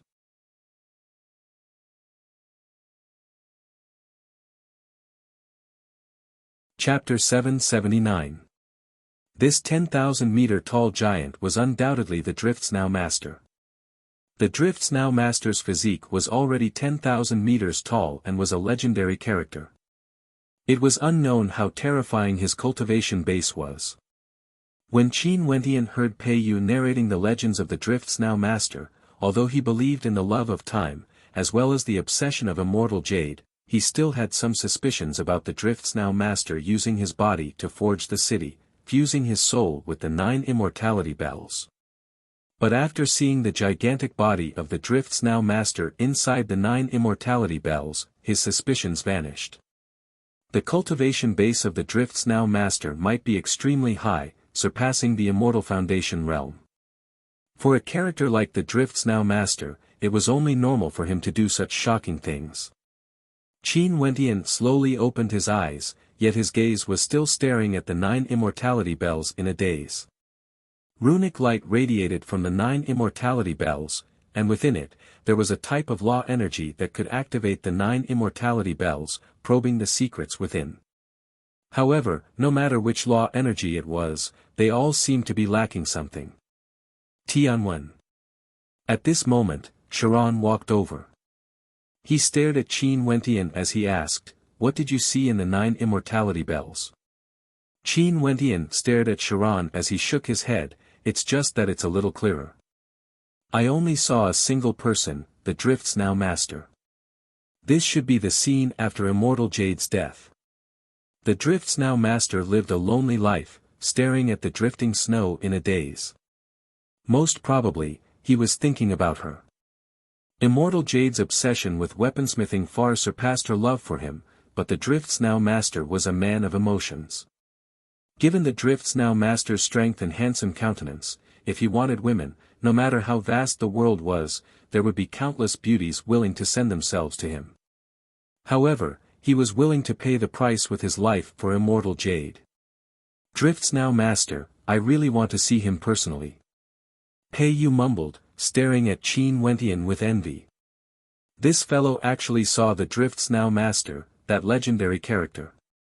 What did he look like exactly? The Drift's now master is a magnificent character. I also hope that the people of the Drift's now city would be able to witness his magnificence. Qin Wentian spoke. If the Drift's now master appeared in the current Drift's now city, the fame of the Drift's now city would surely soar, becoming the most famous city in the Jiangling country, even surpassing the Jiangling King city. At this moment, there were already many experts gathered in this area, all of them attempting to communicate with the 9 Immortality Bell. Although there were already many who managed to establish a connection with the bell, none of them were like Qin Wentian, causing the 9 Immortality Bell to emit a humming sound. As for whether there were others who were able to peer into the situation within the 9 Immortality Bell, it was unknown. At that moment, rays of celestial light seemed to shine in the sky, causing countless people to raise their heads and look at the sky. Their expressions trembled slightly. It's all Immortal Foundation experts. Without exception, all of them are Immortal Foundation characters. Seems like the Immortal Foundation experts from the various major powers have all arrived. The hearts of the spectators mused. Before this, only a portion of the experts had arrived. Right now, the major powers of the Cloud Prefecture should be arriving one after another. Pass down the decree of the Jiangling King. 3 days later, the 9 Immortality Bell will forbid anyone from entering. There will be geniuses forging weapons by the bell, causing it to chime. For those who have no way to communicate with the 9 Immortality Bell, they are not allowed to remain here. They are only allowed to spectate from outside the range of the runic light. At this moment, a clear voice rang out, echoing throughout the entire region. Those within the range of the 9 Immortality Bell, as well as the experts, all heard it. Are the geniuses starting to forge weapons before the 9 Immortality Bell? Pei Yu murmured. Qin Wentian stared at her as he asked, why do we need to forge weapons? This is also related to the rumors about the 9 Immortality Bell. The main soul of the Drifts Now Master merged with the 9 Immortality Bell because he and Immortal Jade's obsession was weaponsmithing. Hence, when the spirit of the 9 Immortality Bell manifests, they would need to communicate with it during the forging process to obtain a strand of immortal spirit from it. From there, they would be able to unravel the boundless mysteries of the 9 Immortality Bell. Pei Yu slowly explained, as the saying goes, the 9 Immortality Bell doesn't ask about immortals. But for those who aren't immortals, once they connect with the 9 Immortality Bell, they would have a chance to ascend to immortality in a single step. This rumor has been circulating around the Drifts Now city, and is one of the unsolved mysteries of the Jiangling country. Can one really ascend to immortality in a single step? Qin Wentian silently shook his head. Cultivation was a step-by-step process, when the conditions were right, success would follow naturally. This was the law of the heavens and earth, it was impossible to surpass it. Ascending to immortality in a single step violated the law of cultivation.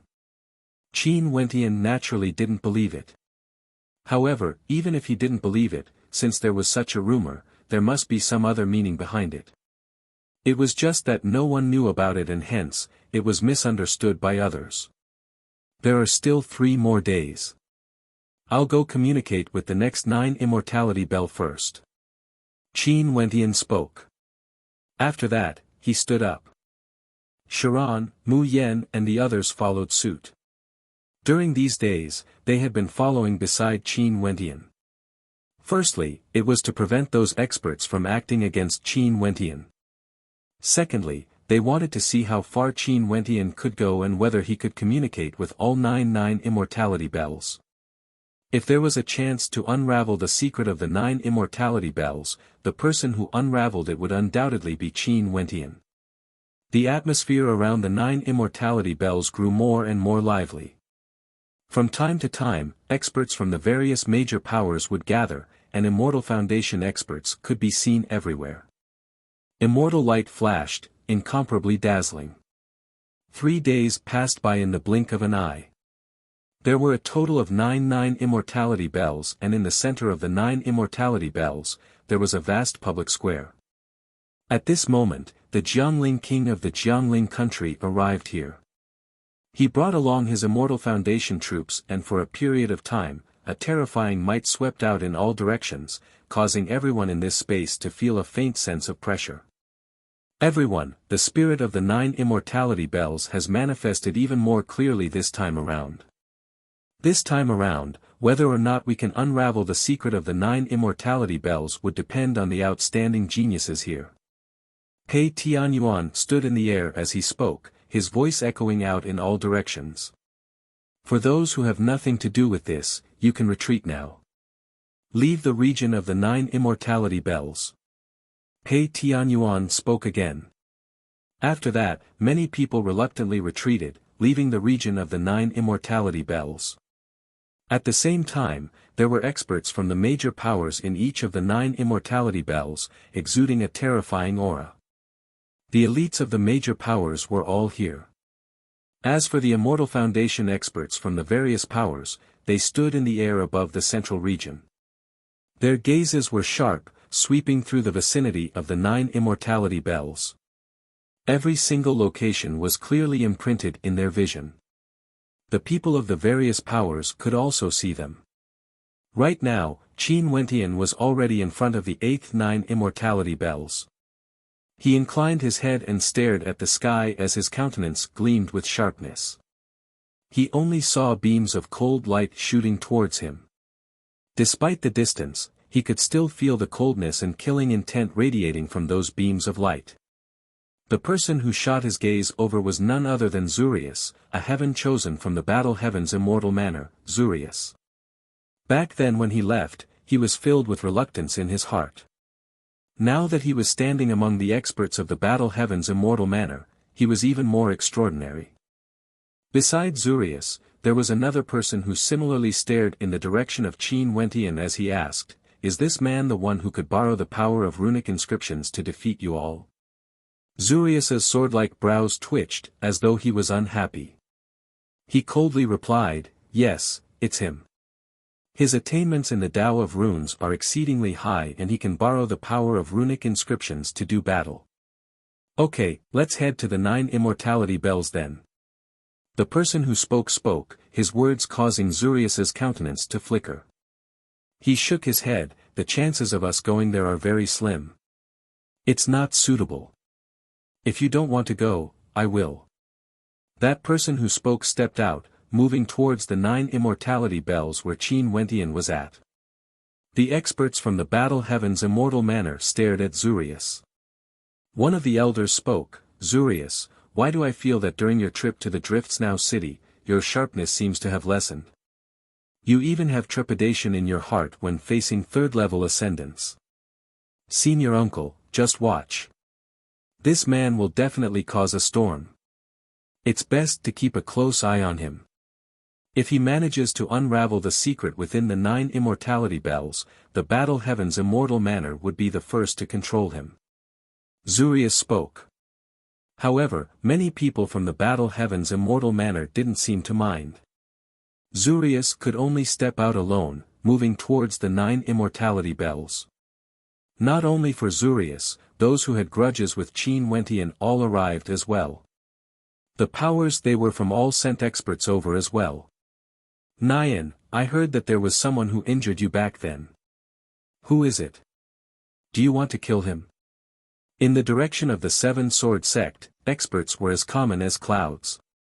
An Immortal Foundation expert spoke to Nyan. "No need, I will handle my own matters." "Kill him." Nyan rejected. Her gaze turned in the direction of Qin Wentian as her killing intent flickered coldly. She could naturally borrow the strength of the experts from the 7-sword sect. But if she needed to borrow the strength of her sect to kill a third-level ascendant, in the future, her existence in the 7-sword sect would surely become a joke. Even if she couldn't kill Qin Wentian herself, she wouldn't ask the Immortal Foundation experts of the 7-sword sect to do so. The experts from the Wondergate Immortal Manor also arrived. They stood in the air and many turned their gazes to Sharon as they asked, "Sharon, are you ready?" "Emichim, I will do my best. Let's do it before the 9 immortality bells." Sharon stared at the experts from the Wondergate Immortal Manor as he replied. "Good, I'll wait for you to unravel the secret within the Drifts Now city's 9 immortality bells. This time around, although your master didn't come, he is still extremely concerned about you. Work hard and don't disappoint him." That person spoke again. Although there were experts from the major powers of the Cloud Prefecture here, it was impossible for them to be too powerful. After all, the 9 immortality bells have existed for so many years and there weren't too many secrets about them. Naturally, it wouldn't be able to attract too powerful characters. But even so, the number of experts gathered here was already extremely shocking. With a single glance, one could see that there were many Immortal Foundation experts in the air. At the same time, there were many geniuses gathered around each of the 9 immortality bells. They were all focused and prepared to forge a weapon, attempting to connect with the 9 immortality bells, unraveling the secrets within. Before the 9 immortality bells where Qin Wentian was, there were also many experts gathered. They stood arrogantly in the air, preparing to forge weapons. Only Qin Wentian was still standing there calmly, like he had nothing to do with this. "Everyone, let's begin." From the air, another voice drifted over. It was none other than the voice of the Jiangling King. He stood in the air and turned his gaze downwards. The 9 immortality bells stood tall on the ground, with millions of weaponsmithing geniuses gathered below. However, Pei Tianyuan still didn't have too much hope. After so many years, the secret of the 9 immortality bells had yet to be unraveled. Although these people were all filled with lofty aspirations, they would eventually return in disappointment. He had seen such a situation many times before. From afar, those spectators who were far away from the 9 immortality bells had their gazes fixed on the bell region, paying attention to these geniuses. This time around, would there be anyone who could create history and unravel the mystery of the 9 immortality bells? You're tuning into the Han Li's Wuxia Chronicles YouTube channel. We're so grateful for your support and don't forget to subscribe to join us on this incredible journey through captivating stories. Your generosity through donations truly makes a world of difference, as it's the primary source of revenue that allows me to expand and enhance this channel for you. Thank you from the bottom of my heart for being a part of this adventure.